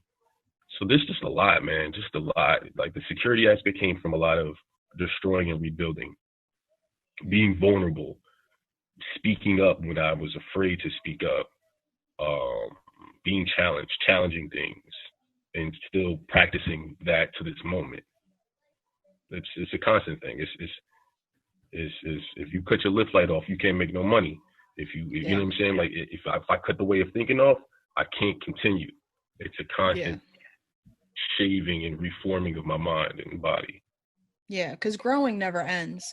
But when you're growing up, then there's like this, okay, no, I seriously have to grow up. Now, like if I want to progress myself and, you know, evolution, that's what it's for. If I want to become better than what I'm doing now, I have to grow. And that's insane. I was gonna ask you, I was gonna wait a little later, but I was gonna ask you about the overseas shit. Because I heard when I first heard about you, that was like the major thing. Yo, he goes overseas. So I'm like, oh, I gotta ask him about that. I'm not about to gash myself. Just do it. It's okay. Just might as well. No. Transparency. So I was afforded that opportunity through working with a Canadian artist, an MC who happens to be a female. Her name is Chevy Price. And I've worked for countless years, production, just some mixing for her, helping her A&R some shit for other people. Whenever she has opportunities, she's always looked out for your boy. Yeah. And whenever she comes to the States, and we've been able to link in Atlanta, in Texas for South by or A3C, or, you know, she's been able to come to New York and me to go over the bridge and us to work together there. So we've already built a solid rapport since 2012, maybe. So here comes 3 years from probably this month. We made our first trip overseas, really on her tail and in her efforts. And I just kind of I know my role. When you, like, you know, I'm good. So I know my role. We went out there and held down the team, and we did it for 2 consecutive years. This year, I was afforded the opportunity. So I did perform with her last year. So I did get some stage time. I got a chance to flex, get nasty on them.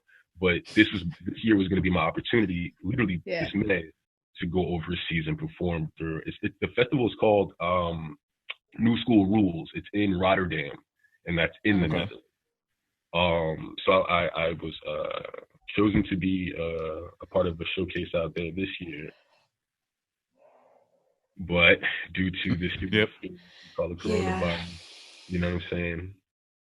It's been postponed to later this year, but who knows? Who knows? Yeah, who knows? Yeah, because that's when I remember when I found you, and I was like, oh shit, he's pretty dope. He's dope. And then a couple people, guest music, of course, we have to mention him. Mention him every fucking episode. Guest music, and then B, you know B. And they both came to me, and I'm like, he's too late. I already found him. And then they told me all this like overseas shit. And then B was like, yeah, he's supposed to, tour soon. Because I had said, like, I was like, yeah, we have talked about, bringing him on the pod. She's like, yeah, you might want to do that soon. And this is like, a couple months ago, like when me and you had first started talking. Yeah, I was like, all right, soon. And then this shit. It's okay. That's a part of the plan. It's not about. Just got to readjust. If I can, my original point back to when you said, like, what was that moment? Mm-hmm. Like all sayings and like spiritualities, like they all like kind of share similarities, like, and you may find it in other religions or whatever, but for me personally, it's like knowing when to surrender and knowing that you have control what you have control over, and when you don't, as soon as you surrender, things clarify themselves. Right. There's never been a cut that you had that feels as painful the next day. Yeah. Everything is relative to that moment, and then you push through. So I think like knowing that just like now, this is the reality. Mm. What am I doing? It's rather than what is this? This is you don't fight. You don't fight against the current. Sometimes you just gotta. Right. Don't stress what you can't control.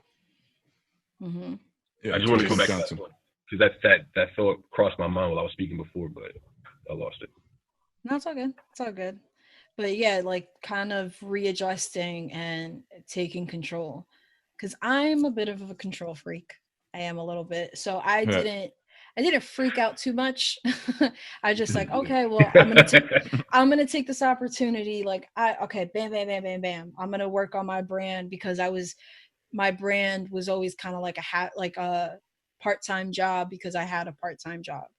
And then now that it's because I saw it like, okay, this could be my full-time.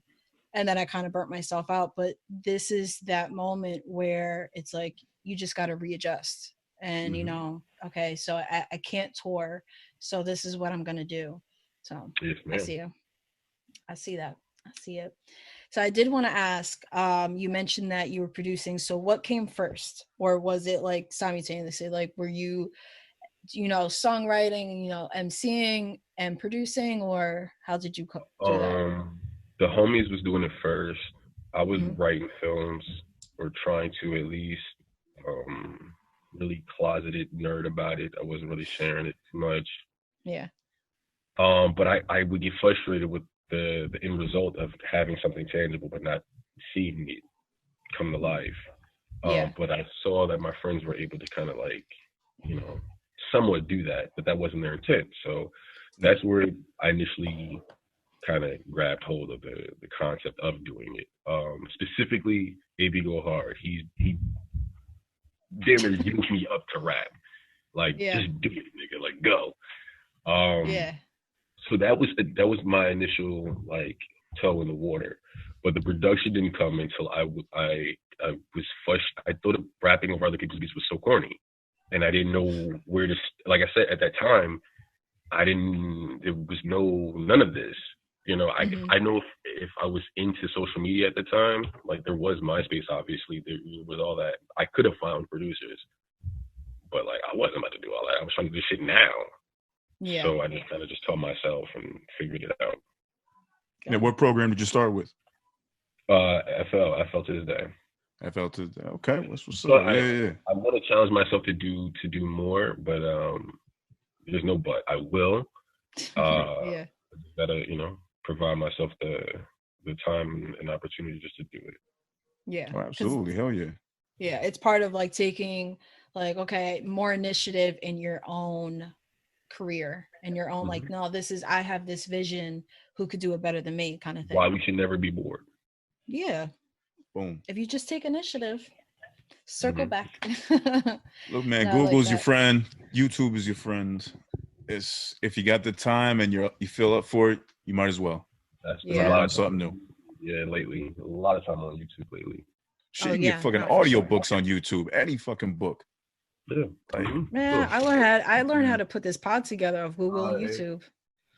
Bro, that's what I'm saying. See, her putting the pod together, you doing video editing, music videos. Yeah. It's like there's just way too much to learn out there. Yeah, it's endless. It's endless, man.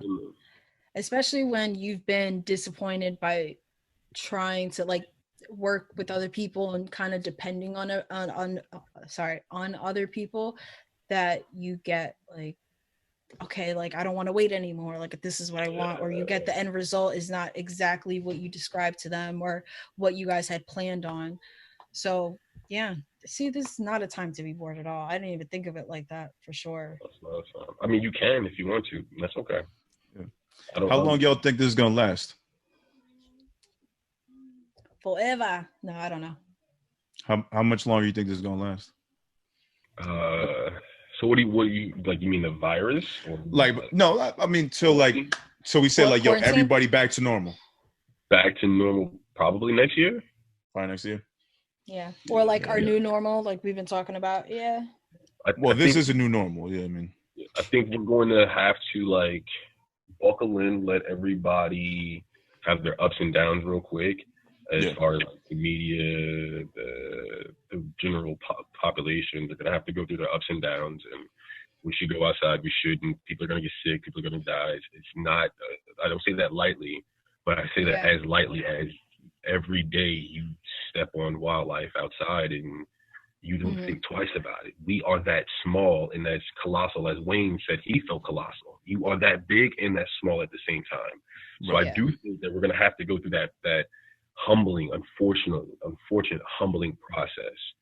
For sure. And I think once that does happen, maybe the tides change, or maybe we might be fortunate enough to that whole just leave. But I don't really think that that's the case. I think that civilizations have been wiped away before, you know, and we have evidence of that. And then you also mentioned, so like the songwriter, producing, and then consulting other musicians. I wanted to talk about you with that. Like, what do you do as far as, I know you talked about the Canadian artists. What do you do as far as like with the consulting other artists? I think that my producing isn't just touching, you know. I've learned from my elders. I've learned from Dre. I've learned from Puff. They don't touch everything. Sometimes it's about knowing where things go and the arrangement, the structure, and knowing that this person may fit on your record, but you even, you know, have no idea who this person is. You know, it's the A&Ring of this small thing that we're trying to make larger. So that's what it's more so like, I think people trust me. I think my integrity is A1. So like, if you trust me, and like I said, my ego's not involved. I don't rap good, my nigga. I don't care. You know what I'm saying? Why not? But because I want you to have a good product. I'm not gonna sugarcoat things neither. Definitely won't. Like, I hear that. Yeah. But not to talk you down, to build you back up though. Yeah, and not a lot of people can face that. I've had to deal with that, and it's like, I mean, if I sugarcoat and I hold your hand, you're not gonna learn. So I mean, no, it's very hard for people to take constructive criticism, especially as artists. Artists are like very sensitive. Yeah, which I understand, but how are you gonna grow? Especially the male ego, and it's very, very hard to get past. Do not get me started on that. Possible to get past sometimes, bro. Fuck. Yeah. It's like, my nigga, what is going on? It'd be the smallest things too, man. Sometimes it'd be the smallest things. It'd be miscommunication most of the time. Yeah. We're we don't know how to communicate. Nah. Right, it's a shame. Especially when like 90% of it is on via text. Yeah. A lot of shit can be misconstrued on there. Reading in your own tone and not that person's tone. You don't have to take into Absolutely. consideration if they're in the shower and they're just reaching out real quick, if they're driving and they're trying to be concise. You have no idea what's going on the other side of the phone or what that person's thinking, even when they're speaking to you, let alone a fucking text, you weirdo. By whatever you feel, because you can reread it and then feel that way again. You know what I'm saying? It's like, it's hard, bro. Then I like, so my thing is I don't like to talk on the phone, but I like to vocalize what I need to be understood, because I don't want you to misconstrue it. And like, my favorite word is no. I like to make sure that that's what you meant. You know what I mean? Yes, sometimes you got to figure out why they said yes. I like that. Right. Nah, I'm not with it. Fuck out of here. Like, other than that, I can't call it. I can't fuck with it. See, that's why I believe in audio messages now, like especially on IG.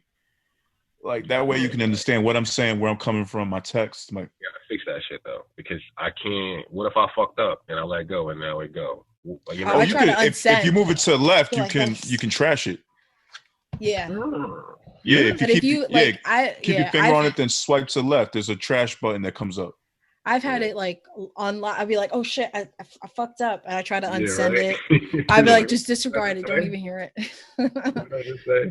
Yeah, you can do that. That's about it though. They got to do more to it, but I feel you.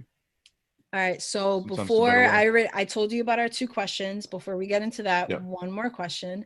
So I know that Jade, your last, full length, that was 8 tracks.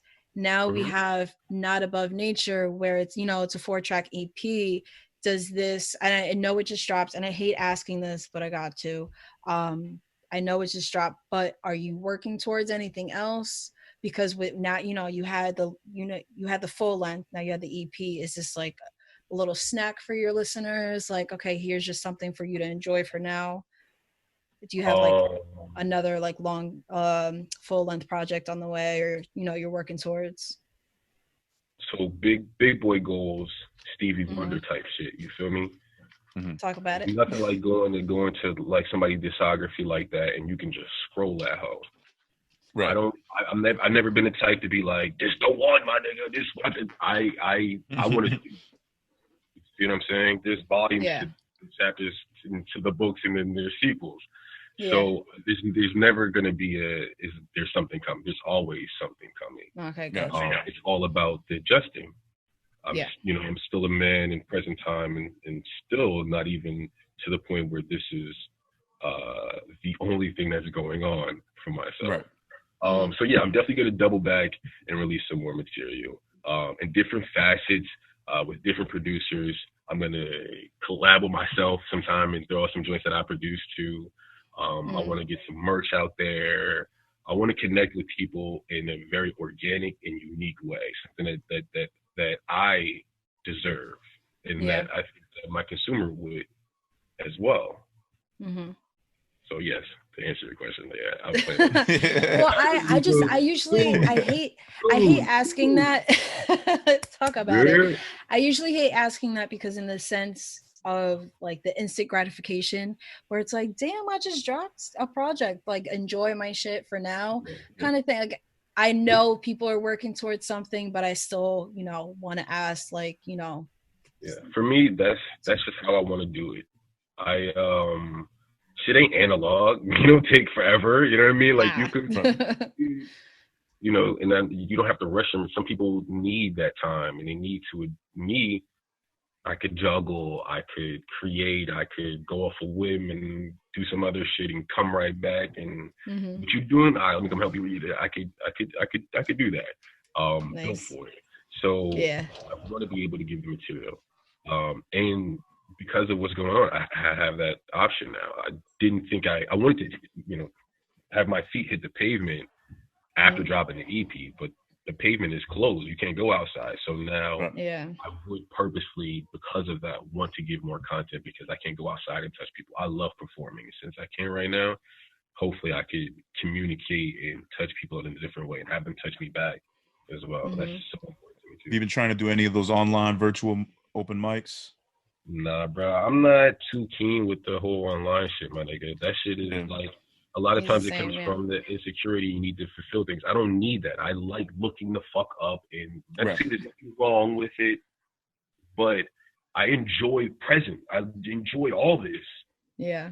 I don't need to be here all the time. And if I am, there's always titties and distracting shit. I would like to be, you know what I'm saying? Like, so many titties out there. I don't want to be showing anything fucking day. As much as I love titties, there's way too many on the internet. I didn't even expect that to come out. It's just so good. Yeah, you're right. It is. I'm being very vulnerable. This is the truth. Yeah, I love it.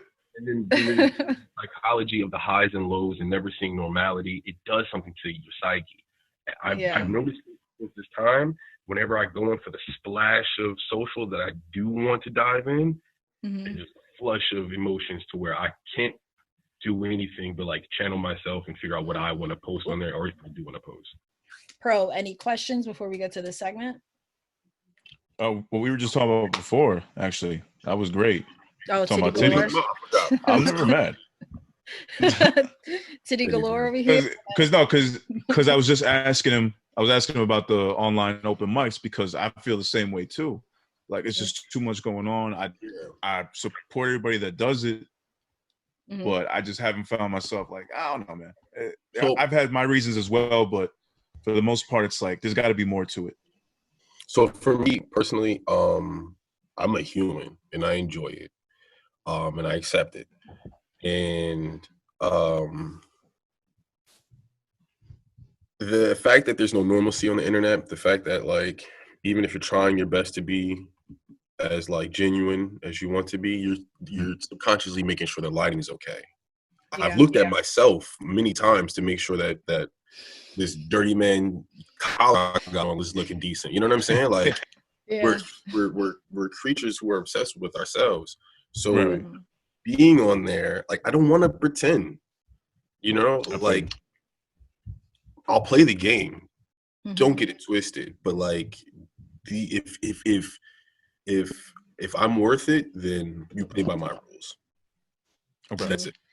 You know what I'm saying? Like, and I'm not opposed to being on live. It's just an awkward situation. If I'm going to be in front of people, I like to be in front of people. I feel comfortable on stage. I like public speaking. I like to look at people and see how they react to what I say and then ask them a question and see the feedback and go, I need that energy. You know what I'm saying? If not, I'm an introvert. I can stay the fuck home all day. But like when it comes to this aspect and it being alive, but it's not living at all, you know what I'm saying? It's because even when we had talked about we were talking about bringing guests on like through the Zoom and shit like that. I'm like, damn, like I actually miss sitting with somebody like that. This is FaceTime. We've already built, but because I see you guys, I can see your reactions. If I was live with 40,000 people, then I can see I'll come back up and be like, oh. You know what I'm saying? I can't see your comments. I can't. Like, all I see is what you're saying, and I'm filtering through that. You know, you don't know what that person looks like. Mind you, their house looks like shit. They feel bad about themselves, and they say what they want to get. You know what I mean? Like, it's too weird. And I like to let the weirdos be weird and just watch, you know, check out the scanners. What's up? What are you guys doing? That was a great answer. I'm just thinking about like all the lives I've seen. Yeah. Shit has been rough. I'm thinking about all the titties I've been distracted by this past week. Yo. Right? Sometimes like you gotta mute the ones, too many selfies, you gotta mute them. I can't see your face all the time. It's the worst. I cannot see that face no more. You can just fall down an IG wormhole. No, I promise, I do. I know what it all looks like, but I don't. I appreciate it, but I don't want to right now. Today, it's 12:30 in the afternoon. I have things to do. It's 7:30. My kid's screaming. Why are you? Oh shit! I gotta hide the phone. My daughter's there. The phone. I wasn't looking at that. It was just there. Yeah, my kid pops up around me like, Dad, what's up, Dad? I'm like, that's a lot of responsibility to gotta hide my shit, man. Stressing me out already. I'm naming this episode Titty Galore. That's it. No, you gotta can you name it Yitties? Yitties. Yitties Galore. Yitties Galore. For me. I got you, babe. You know, it was funny. We were in a group chat before the other night, and I told my friends that you can learn a lot about somebody from looking at their Explore page on IG. Do you know about the Explore page? Of course, yeah. I'm a IG OG. There you go. IG before I knew it was a social media site, and I was up there editing pictures. Did not know that shit was out there. I was editing shit like, yo, what's this page? I thought it was like I was editing photos to keep. Like, you know how they see it. I was like, oh shit, the save automatic is lit. Not knowing that I'm seeing likes and who the fuck is this person? I had no idea that it was. You thought it was like, remember Photo Bucket? That's what I didn't think it was like, like kind of like Photo Bucket, but that you can edit and then like just leave. But I didn't think niggas was looking at my shit. I'm like, imagine if I was on some creep boy shit, bro. I'd have been going. I'd have had the original OnlyFans, nigga. I'd have been the OnlyFans OG. Yeah. Oh Jesus! Oh, it's funny. So, the reason I asked that because with the Explore page now, you can really learn a lot about a person, or at least what they like looking at on IG. Lord. So what I was gonna say, if someone were to look to your Explore page, what would they find? I'm about to do. There you go. Because I don't go on the Explore page. I try my best not to like get lost. That's like a wormhole. Because you could really get lost in that shit. R.I.P. Fred The Godson. Yeah. A lot of that right now because that's the moment. That's the present moment. A lot of ideas. There's some Yitties up here. Some Yitties there. Yeah, there were. I figured. In quarantine, like a mug. He looked like a. I don't even know right now. Like down. That's what I can do. I got distracted. I forgot the fuck I was talking to y'all. Look. A mess. No, he mentioned it in our group chat, and then all of a sudden it turned into this whole thing. Like yesterday, I took a day off Instagram, and I go back to the group chat, and I'm the only girl, and I just titties. I'm like this. I'm like, yeah, I'm gonna just get myself out of this, and that's it. Look, it's my hip hop shit. All I saw was ass and titties. I was like, it was hip hop shit. It was sports shit. It was a little bit of pro wrestling shit because I'm a pro wrestling nerd. You know, some workout shit, like stuff that I'm into. Is like, but then we asked. I thought it was like okay, but the girls too. I thought I had an issue with the girls. My boy hit me up, or my boy showed me his. All women, all titties. Yeah, mine's a little kind of chaotic because I purposely try to like. If I go on, I like everything that pops up. Okay, word up. Because I do believe that like that 5 to 10% thing, like if you post it, only 5 to 10% of your audience is gonna view it. So that's my way of like giving back. Right. I really don't care what it is. It could look like doo doo. It's just like one of those whack ass memes. I'm just like, yo, what's up? Yeah. So this I like horror shit. Like I'm a horror movie nerd. Especially like, you know, classic and OG shit. So you will find some of that shit on my Twitters and everything else because, like, that's a lot cooler than y'all's opinions to me. Yeah. Word. You know what I'm saying? For the most part. Not everybody. But, like, when I was in high school, right?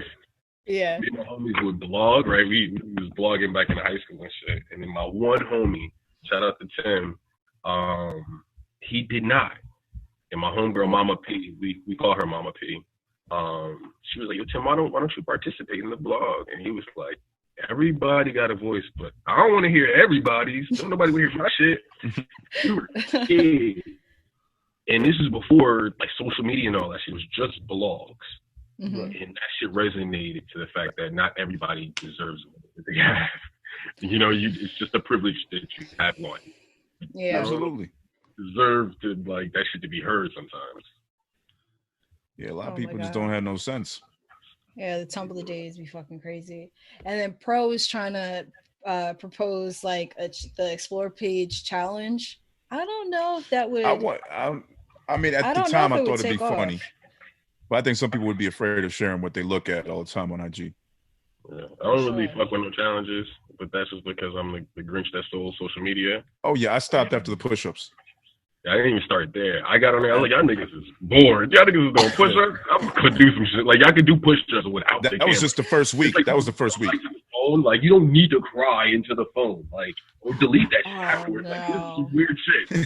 That was a challenge. Look at how they play music and looked at. Yeah, you saw. I was guilty. I'm guilty of that. I was for each other, not for yourselves. Was it myself? Losers. And I challenge other people.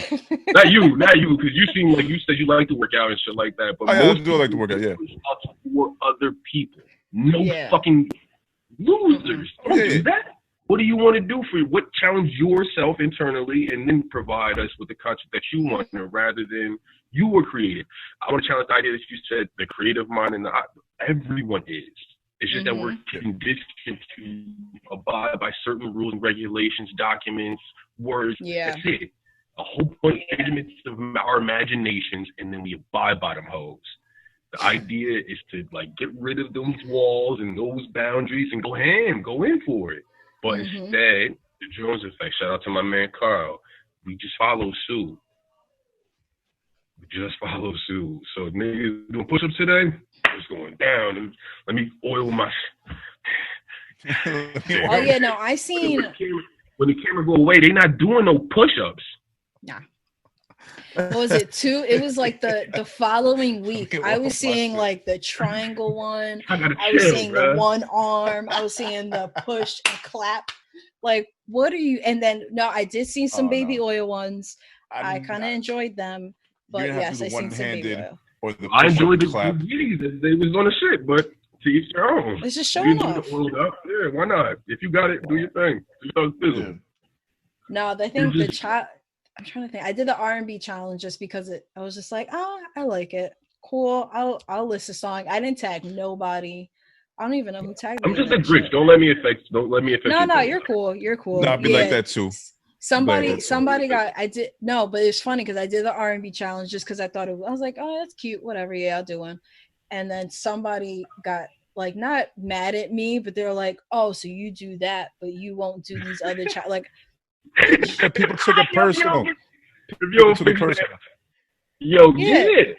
I was tagged that empowering female one, like the female, like somebody who inspires me one. I got tagged in about 5 different ones, and I appreciate it. I do, but I'm not going to post 5 different fucking times every time I get challenged. I didn't even post the first one. I get nothing out of it. Like, it's chain letters and my text messages at this point. Like, I didn't send those. Why the fuck would I do this? Why would I go do something? I had to just press send on a chain letter. But I'm a Grinch that's on social media, so I don't want like people to be like, he thinks he's better. No. Yeah. Just, you know what I mean? I just don't think that. Like, I didn't come on here for this, and I don't think that I'm gonna stay for it. I feel you, man. Yeah, there's been a lot of challenges that I've like declined. It's not me. I don't know. At this point, I'd be grumpy about it. I mean, at this point, I see it as Lord. It's the truth. Like, it's just like I don't fuck with it. That's the truth. I don't fuck with it. I actually proposed a do nothing challenge. I'm like, look, I'm not gonna tag anybody, but you can join me just doing it. I think that kind of not took off, but there were some people that I seen. I'm just like, I thought you got it from them, and then you told me that you started that. Nah, I started. I'm like, look, I took a 10-second video of me just doing nothing, and I said, look, this is the do nothing challenge. If y'all want to join in, join in. You don't have to tag nobody. Just do nothing. Just chill out. That's hard. It's just me looking straight at. That's it. No, at this point. At this social media is becoming less entertainment and more just a tool to, like, with my brand and our brand and shit like that, and finding artists, and that's probably it. I mean, I get some entertainment like in our group chats when we're just talking shit, or now with like the battles that all this and that, but man, I have enjoyed certain aspects of the battles for sure. I participated in those because I'm a music nerd too, so like I was really like, oh yeah, I was in there. I was commenting all that shit. I felt like a real nerd. I was like, I felt like a real geek. But Oh, for the Riley battle, Riley and Babyface. No, I didn't see that one. I was lit, so I didn't see that. I saw some of Manny Fresh and Scott Storch. Yeah. Babyface. I mean, not Babyface. I saw what, RZA? Oh, Little John. RZA and Primo, of course. I could not miss that. That was impossible. That was great. Not going down. My daughter was like, "What are you doing over there?" She's trying to sleep. Yeah, that was the only battle where I was actually like in the chat. That was beautiful, yo. I'm like, I'm Osiris with this shit. I'm like, I know Triumph is coming. I was in the chat for that one. I was a kid in that line. Man. I was such a kid just sitting there like, yeah, that was good. That was a hell of a moment. Yeah. Yeah, I'm a hip hop nerd, so for that to go down, I was just like, yes. Oh man. To think like it's the type of shit that would not have happened had this, COVID never came. Yeah. I'm still down for the R&B shit though. Hold on. You wanna say hi? Hey. She's like, hello. What was I saying? Oh, the R&B ones. I mean, I'm all for the hip hop ones, and that's what we mainly been talking, like who's gonna do what. But the R&B ones I appreciate so much more because it's quarantine. It's been my R&B shit for sure.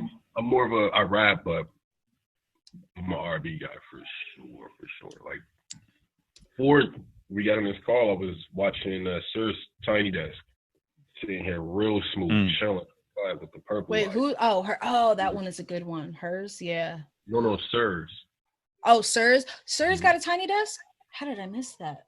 Oh, okay. I gotta check it. Thank you. I think I got it from my mom actually. My mom likes Sir. Yeah, Sir is dope.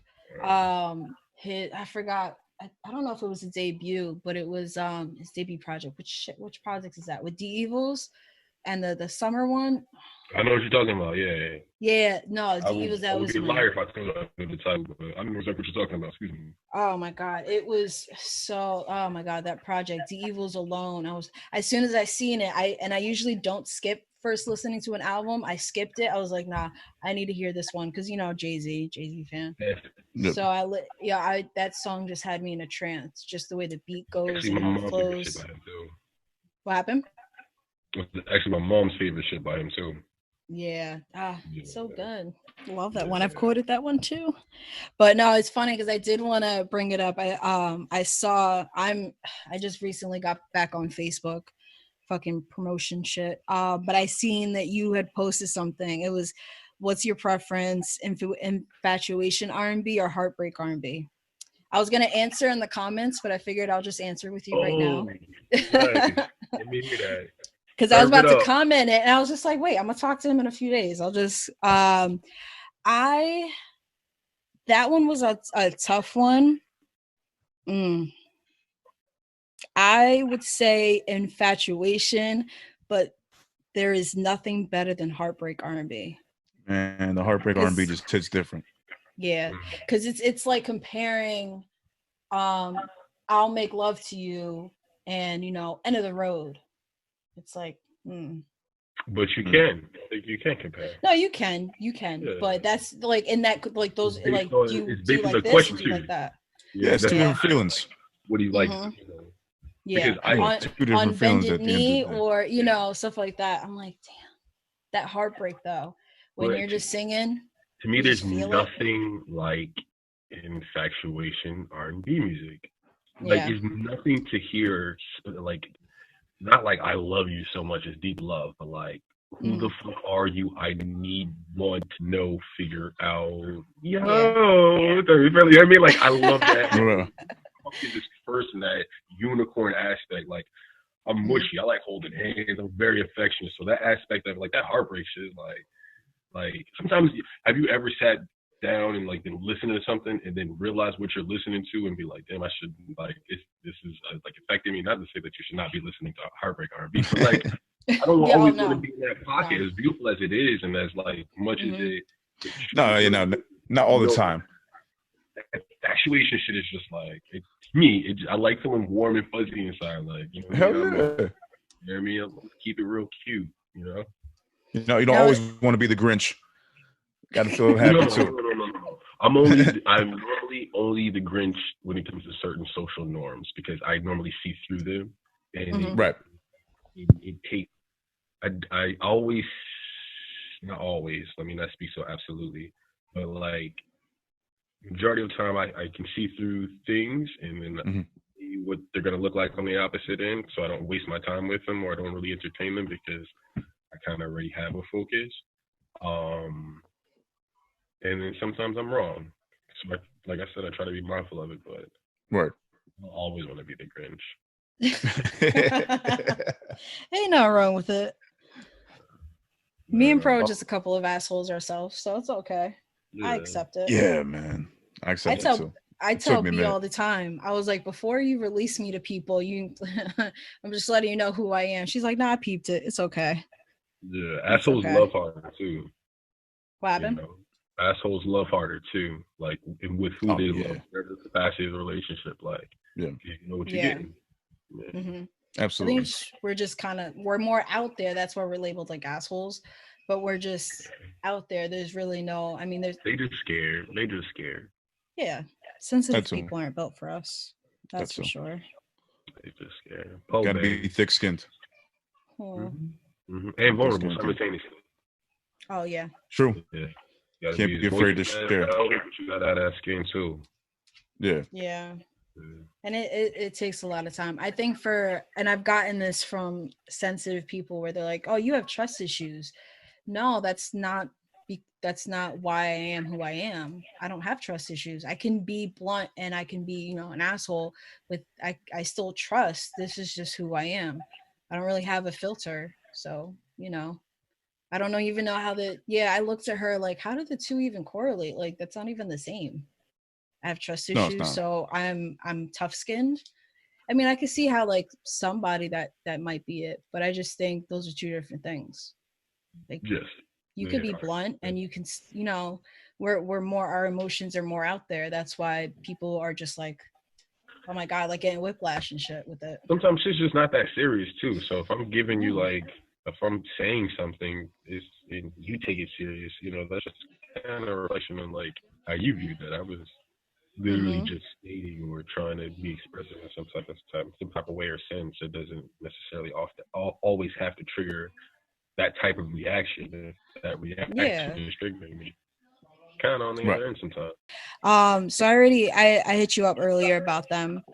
So one is, what like song or lyric have you been fixated on lately? Whether it pertains like, you feel it some type of like, emotionally, or it resonates with you in some way. Or you just can't get it out of your head. I haven't listened to anything continuously lately. I've literally just been enjoying music, old, new, whatever it is, especially with us having some more time.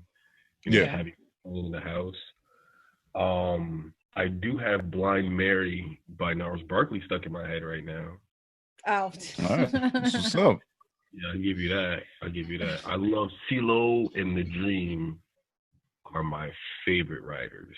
As a kid, R. Kelly was, but I respect women far too much to even consider that. But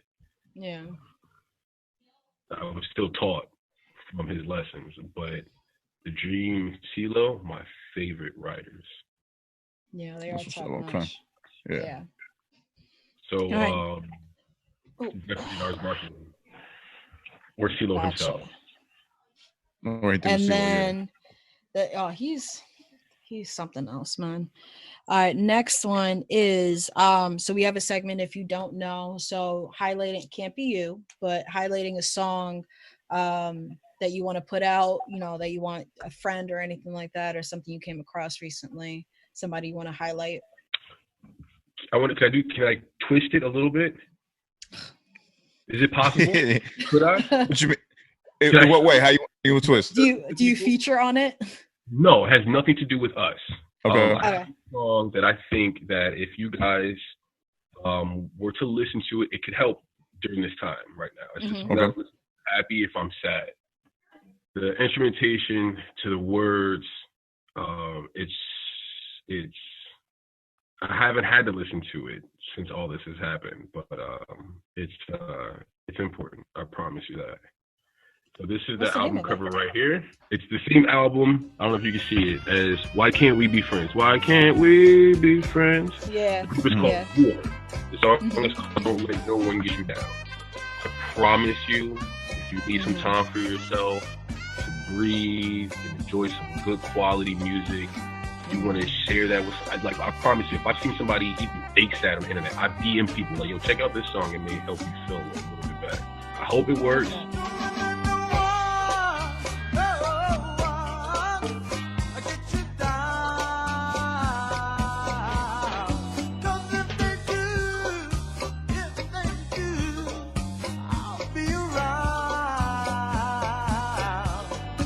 I listen to this song and I watch Addams Family 2 and I feel better every time. Oh man. Listen to Don't Let No One Get You Down by War.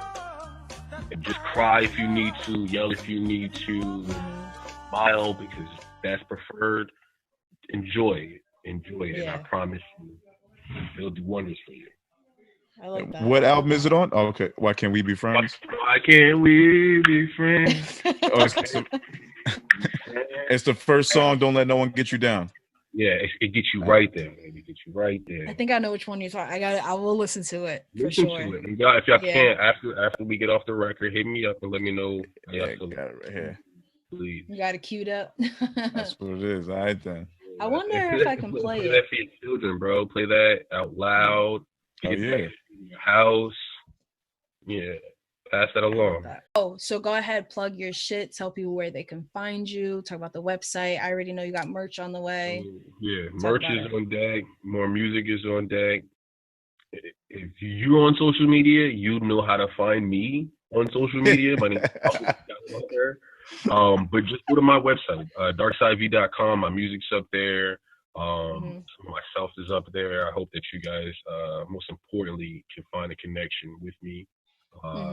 Enjoy the music. It's a plus. What's happening? And make sure, listeners, you check out a glimpse into the dark. You know, you get that glimpse into his life, and it is dope. It is dope. Check out those videos up there. We connected. And then, of course, we're gonna get you back on the pod once we can actually sit down together. I look forward to that. Big time. For sure. Yeah, man. And once we are back outside. Yeah, that's for sure. Yeah, holla at y'all 2023, you heard? Yeah. Hey. More than likely. Don't say that. No, I mean, being realistic. God, let's be real. It's looking like that. Oh man. But thank you so much. This is so dope. Thank you guys so much. Yo, thank you, brother. We appreciate you, man. Take care, bro. Baby. Yeah, it's true. It's true what he says, man. You really do get distracted with titties online. It's out here. It tends to happen. You can't stop it. Yitty titty. They're everywhere. Oh, Yitty titty. Yitty galore. Yitty galore. That's it right there. Yitty. Yeah. Yitty galore. Shout out to Alvie, man. That was dope. I can't wait to get him back on. Like, to actually sit with him, pick his brain some more. That was so dope. Yeah, yeah. All right, so let's get into our very own If You Don't Know. If you don't know. Now you know. All right. Yeah. We should have a drop for that. But yeah, go ahead. I always thought the Biggie drop would be perfect. I don't know if that's against any copyright laws. But that's what I'm saying. I don't know. If not, we make it up ourselves. Maybe not. Maybe I don't know. I'll that try motherfuckers do it. I don't know. Yeah. But go ahead. I get one of my kids saying, "If you don't know." If you don't know. No, I think we could pull it off. I don't see why not. It's actually, not my going kid to even wouldn't be sound that cute. The one that can talk. He'll sound like, we he's in that awkward stage. Yeah. He's in that awkward stage where he's not cute. He's not cute. He's growing. He'll be cute again. We all went through that shit. Waiting for some other teeth to grow back in. We'll use Biggie and we'll use when the youngest starts talking. We got that. There you go. All right, so what you got for this week? Get into it. So for this week, I have not a song, but a whole motherfucking project One of the artists that I met through Where Beats Meets Bars. Shout out to True and Living. His name is Ish K, and he just dropped a new project called Vibe Ish. 5 Ish 2, excuse me. He dropped 5 Ish 1 last year. He dropped 5 Ish 2 this past week. Small EP. The last one was 4 songs. This one's 4 songs as well. Charts in at how much? 13 minutes. Definitely more of a vibe thing, you know. It's showtime like magic. All this shit is all madness. Cops driving, keep passing. She don't care what they asking. She just know what the task is. He raps, he's online. He likes to freestyle. He's giving out bars, especially where Beats Meets Bars. He's rapping. This project and the one before, it's been more of like a mix of, but not really, auto-tune a little bit, a little singing, a little more harmonizing, melody. Yeah. You know what I mean? So a different vibe than what you're used to when you see him live. Although he's trying something new. Yeah. And he's also been getting busy during the quarantine, doing his own interview series. So he's been on live a lot, you know, interviewing artists. I actually went on and did an interview quick with him, about like 5 minutes online. Oh yeah, I saw that he's been doing. I haven't been able to watch any, but I see like he's been live like damn almost every day. I keep seeing him at the top. Yeah, vibing with Ish, man. Dope dude, very funny. Definitely got to hang out with him again once this is all over. He's got great energy to him. So yeah, shout out to him on this, man. Did his fucking thing. The one song, Backseat, is the one that I've been vibing with the most. Yeah. Mm-hmm. That, my boy, Madmine's official, Madmine's General, Turkish Royale, dropped a new single off, Take Off, produced by Chris Rich Beats. This had the Pop Smoke vibe the whole fucking time.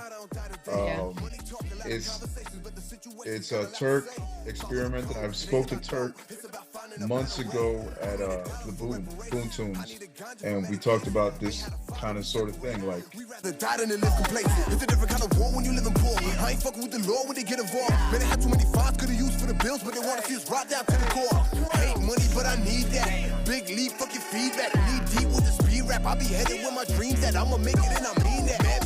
He's making music. He hasn't dropped a project, but he's experimenting with different sounds.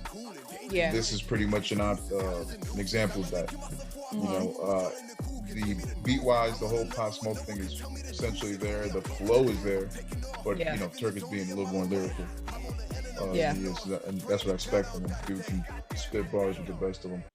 I mean, it's not my favorite Turkish song. It's a nice experimental approach. I do give him that, and the beat does bang. But I do appreciate Turk's other work more than this. But I'm not mad at him for putting this out. Should still. Yeah, I can't remember. This one I only heard a little bit. I can't remember the song that he did right before or like at this. It was around the same time, within a few days, I think, or a couple days of the last Mad Minds that we went to, and he performed it there too. This same song? No, it wasn't this song. This song is new. Was it Painful? Painful. I fucked with Painful. That was a good one. Yeah, I like that one too. Painful is the one. That's actually the one I was mentioning, because Painful was the one that came out before this. Painful I fucked with a lot more than this. But you know, it's only for me. I've heard the Pop Smoke sound done too many times by too many people. You know. But it's a new sound that's emerging too. It's like a new subgenre that's emerging as well. Yeah. And you can't really, you know, from every artist should be, and Turk is doing what he should be doing, is experimenting with new sounds. Yeah, so I can't be mad at the end of the day. Mm-hmm. Yeah. Shout out to Turkish Royale and Mad Minds. They'll be back very soon. Well, not very soon. Whenever the hell we can go back outside. That was a dope experience, though. I like how he had everything set up. That was dope. Oh yeah, that was real dope. Oh yeah. All right, it's my turn. Your turn. My turn. All right, so, oh shit. I opened Instagram a fucking live. Jesus Christ. I always feel bad when I hit somebody's live by mistake. That happened today. Because the notif. Huh? You texted me, right? And I saw my phone and I was scrolling through something and I'm like, all right, give me like the half a second, finish this reading. And then I'll press your notification so it goes to your text. Yeah. And then at the same time, right when I was gonna do it, some random person that I don't follow said they were going on live. I hit the button. I'm the only person in the room, and he's looking right at me. That's happened to me. And I had to exit out real quick. I've opened up lives just by like trying to open up my DM, just trying to like, oh, I have a new DM. Okay, let me go check it out. And then I hit the little arrow, and then I hit something else. I'm like, I don't even. Oh shit, I do have a new DM, but like, I don't even. I don't know you. And I realize it's because it's also off the podcast page. Because it was, there's different people following, and then we'll just follow back to like show love and shit like that. I don't know half those people because there's also other people on the account and giving out like, oh, check this out, by ear and shit. So I'm like, I don't know who you are. Like, it's weird. I usually know the people I follow, and then I realize it's probably from the podcast page or even check it. I'll be feeling bad when you're the only person and you're trying to get out of it. It's bad, but I know the guy was like, oh, all right, buddy. And it usually doesn't show. It doesn't show you when somebody leaves. I mean, if you're the only one, obviously it goes from 1 to 0. Yeah, exactly. Yeah. But you don't know, like you go to somebody's live and you exit out, and then I always think like, damn, what if they're talking to me right now, and like, I'm clearly not. Pop up. He saw my name pop up. His eyes opened up like, who's this? Like, oh. Shout out to Sade. Yeah, I'm not in there anymore. Yeah. Oh my god. I feel real bad. I'm sorry. So my first one is C.Millie. She just dropped a new joint earlier this week called The Code. Hey, C.Millie. Yeah, my girl, she's rocking out, man. Things are in the works. Kind of got postponed a little bit, but she's still rocking out, man. She's still doing her shit. So yeah, The Code, definitely check that out. Can't sit with me. Real bitches know the code, all the food on the table, thought they came for free. Bitch, I came to eat. I ain't looking to treat. Real bosses how they owe me. Bitch, it's grind time. You on wine time. Blowing up that man phone, trying to get wine down. I'm on my time. Don't wait on no dime. Don't hit no nigga line, bitch, I get mine. I'm gonna be playing it right here. She's also been getting busy online. Yo, she's been, part of it, she started doing, like, cause she's a bartender, so she'll do like drinks with C.Millie, and and I told her, I'm like, no, that's cute, do another one, but have like Boss Talk, which also check out Boss Talk. Boss Talk and The Code available everywhere, major platforms. She also has hella shit on SoundCloud, but that girl is something else. Love her. She was like, all right, drinks with Millie. All right, go ahead. She just started the video off. What's up, bitches? That had me laughing. That's just funny. She said it. I gotta talk to her and get her on here, like, cause I was gonna wait, cause I thought you would have. Well, I was trying to play it along with, cause I'm also working with her, so. Fair. I'm like part of her team, so I'm like, we're gonna work something out where I'll get you on, because she was ready, and I'm like, nah, like let's wait a little bit, let's wait until the project is closer. You actually have, but now with everything, I'm like, fuck it, might as well. I just love her personality. She's just amazing. No better time than present. Yeah. I mean, I got to meet her that night with the Mad Minds event, but I didn't really get to talk to her. Yeah, that night. And it was funny because that night I told her, I'm like, no, you have to come out. Like, meet, like, I want you to meet the people that I roll with, and then you can also see that, like, okay, there's, these are producers that you can work with. These are songwriters you can work with. These are artists that you can feature with, shit like that. And once she saw, like, the end of the night, especially, with our people, Gas, Saint, and LB going up, and Villa, it's like, okay, I'm feeling inspired. Like, I'm about to go home and write. And then she was talking with LB and shit, and both of them going crazy, that she's like, oh, I want to do something with her. I'm like, LB has that effect. She has that effect on people. So it was good to get her out. It really was. And she's new to music and shit. She's just figuring shit out. And man, I love that girl. She'll get it. She will. All right. So my other one was Kailyn Lauren. Yeah. This girl, I had seen her on the Free World playlist on Apple. Definitely check that out. I seen she was gonna be on Danny Ray's La Cocina live show, and she killed it. Yeah, the Insta performances. Man, she killed it. It was like voting. It was tough because Prospect was good. And I'm like, man, I hate judging a rapper against a singer. So that's why I voted twice. I know, man. In my comment, I voted twice. I was like, no, these. Did you? I was like, Prospect. I was like, but I can't choose, so I'm gonna pick a singer too. And then I just added her. I was like, nah, Prospect she did came thing. in with a dope entry.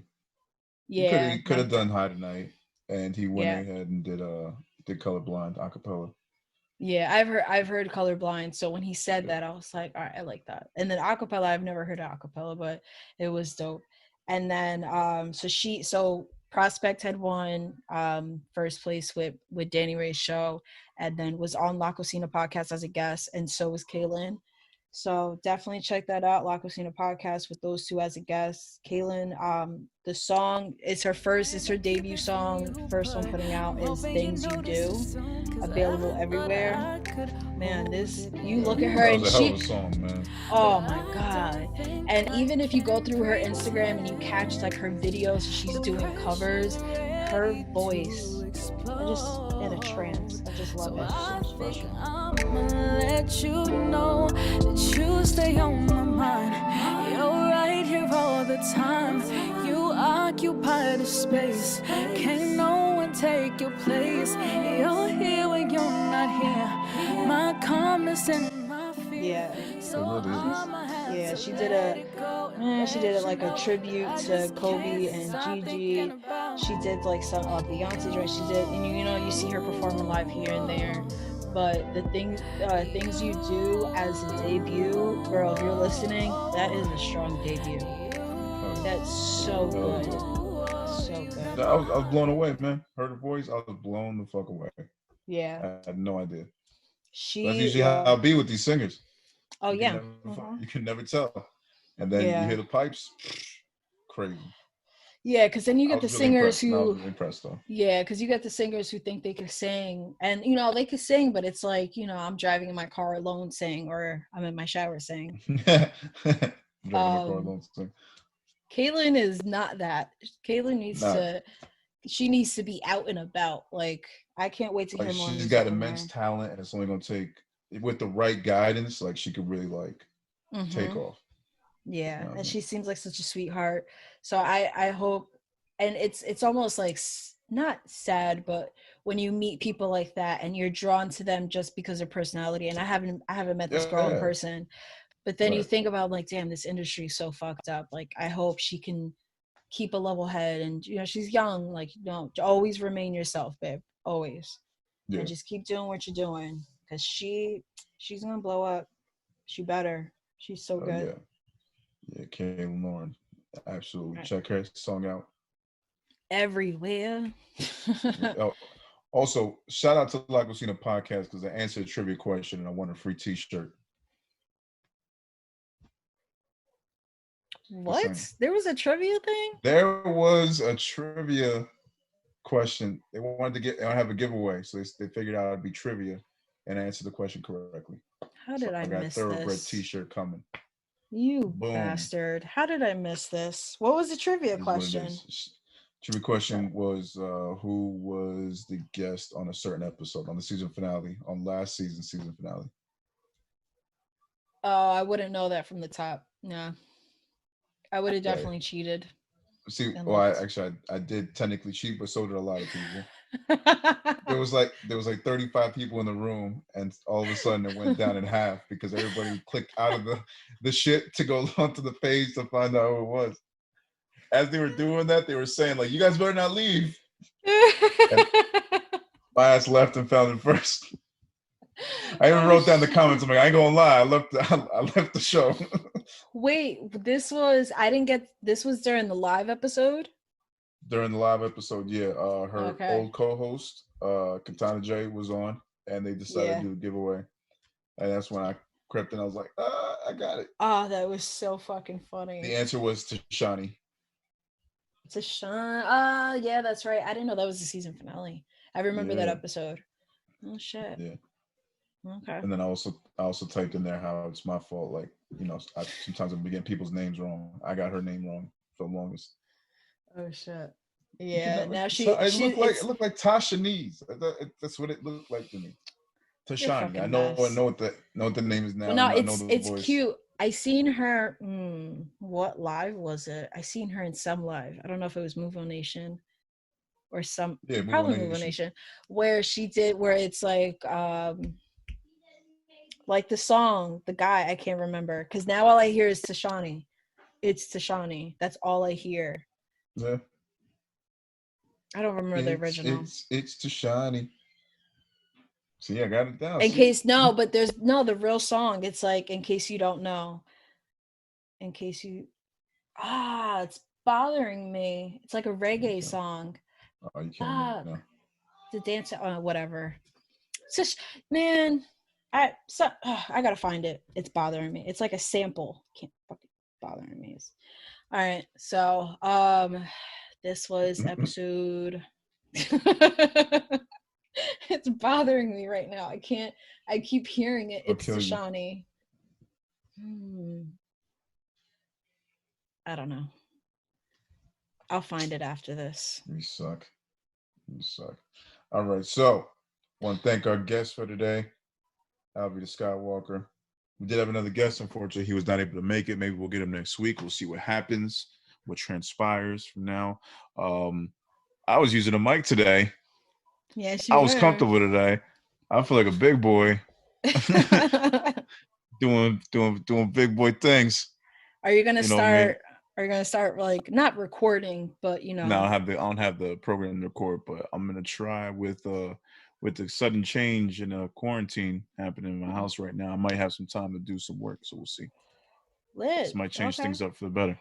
We'll see though, because noise is gonna be the issue. Off topic. If anybody listening, you got Netflix, check out the show Black as Fuck. Oh, Black as Fuck is so good. That shit is a great fucking show. I'm like 5 episodes in. Hell of a fucking show, man.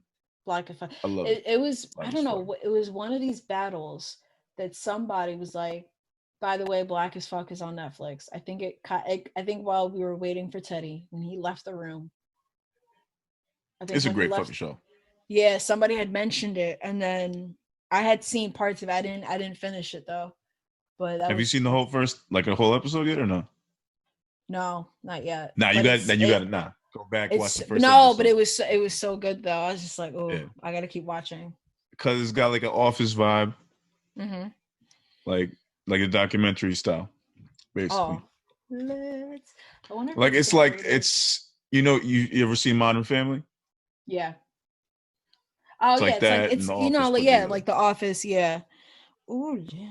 Like there's a documentary crew following them and shit. Yeah, I caught a bit of it. I'm just like, a lot of people doing the gym thing where they just look right in the camera.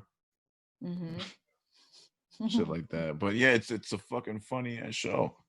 Yeah, I had just seen the first episode. I'm like, all right, I'm glued. I think that was like right before Battle. That's why. So I was like, okay. That wasn't an ad. That wasn't an ad. They're not paying us. None of that's just dope ass show. I just figured y'all should watch that shit. That was a good one. You know what I mean? And of course, we're gonna check out the Jordan documentary. I don't know anything that's planned for next week as far as albums dropping, as far as battles happening. Well, we'll talk I'm just gonna wait and see what happens. Yeah, we can talk about the albums that came out. Yeah, we can get into that. We'll talk about what came out. I got Asher Roth next week. I got Oh, there you go. There's some albums coming out. All right, so there's some shit coming out. Yeah. What shit to talk about? Yeah, either way, be sure to check us out on Apple, Anchor, Audio Mac, YouTube, Spotify, and many other podcasts. Pretty much wherever podcasts are streamed, you'll be sure to find the Lyrical Fix podcast on there. Hell yeah. On IG and Twitter at the Lyrical Fix Pod. On Facebook, we're now on Facebook. We're making waves over there. Lyrical Fix Podcast. You can find us there, and check us out at I am Kid Pro at Written by Sade on IG. Yeah. Also, shout out to Spencer Sterling. This is second to last beat. We got one more with him, and it's a wrap for his month. Yeah. Shout out to you, brother. It's been a pleasure. Love him. Love his beats. And I think it's a wrap. I think we good to go. Episode 34. 34. Yitty. What was it? Yitties. Yitty Galore? Yitty Galore. Yitty Galore or Yitties? Yitties? I like Yitties. Yitties Galore. Yitties Galore. Because it's Yitties Galore. Plural. Yitties is plural. All right. That. So you don't want to just, one boob galore. Galore of one boob is weird. I'd rather have. Well, no, it wouldn't be one boob. It was going to be multiple. I'm saying, is it Yitties multiple Galore or just, Jesus. Yitties. Well, okay. Yitties. Several tits, several boobs. But is it Yes. Yitties or Yitties. Galore? Yitties. Okay. S at the end. Plural. Yes. Well, I-E-S, no Y. I got you. I-E-S, no Y's. Or Y apostrophe. Either way. No, Y apostrophe. What the fuck is that? That's like saying one boob and something belongs to the episode belongs to one boob. Possessive ownership. Okay. No. All right. Fine. Understood. Understood. Leave it. The shit leave that it we at that. All right, it's a wrap. Thank you guys for listening. Stay plugged for All right, guys. Stay safe, stay healthy, wash your hands and your ass. Peace. Peace.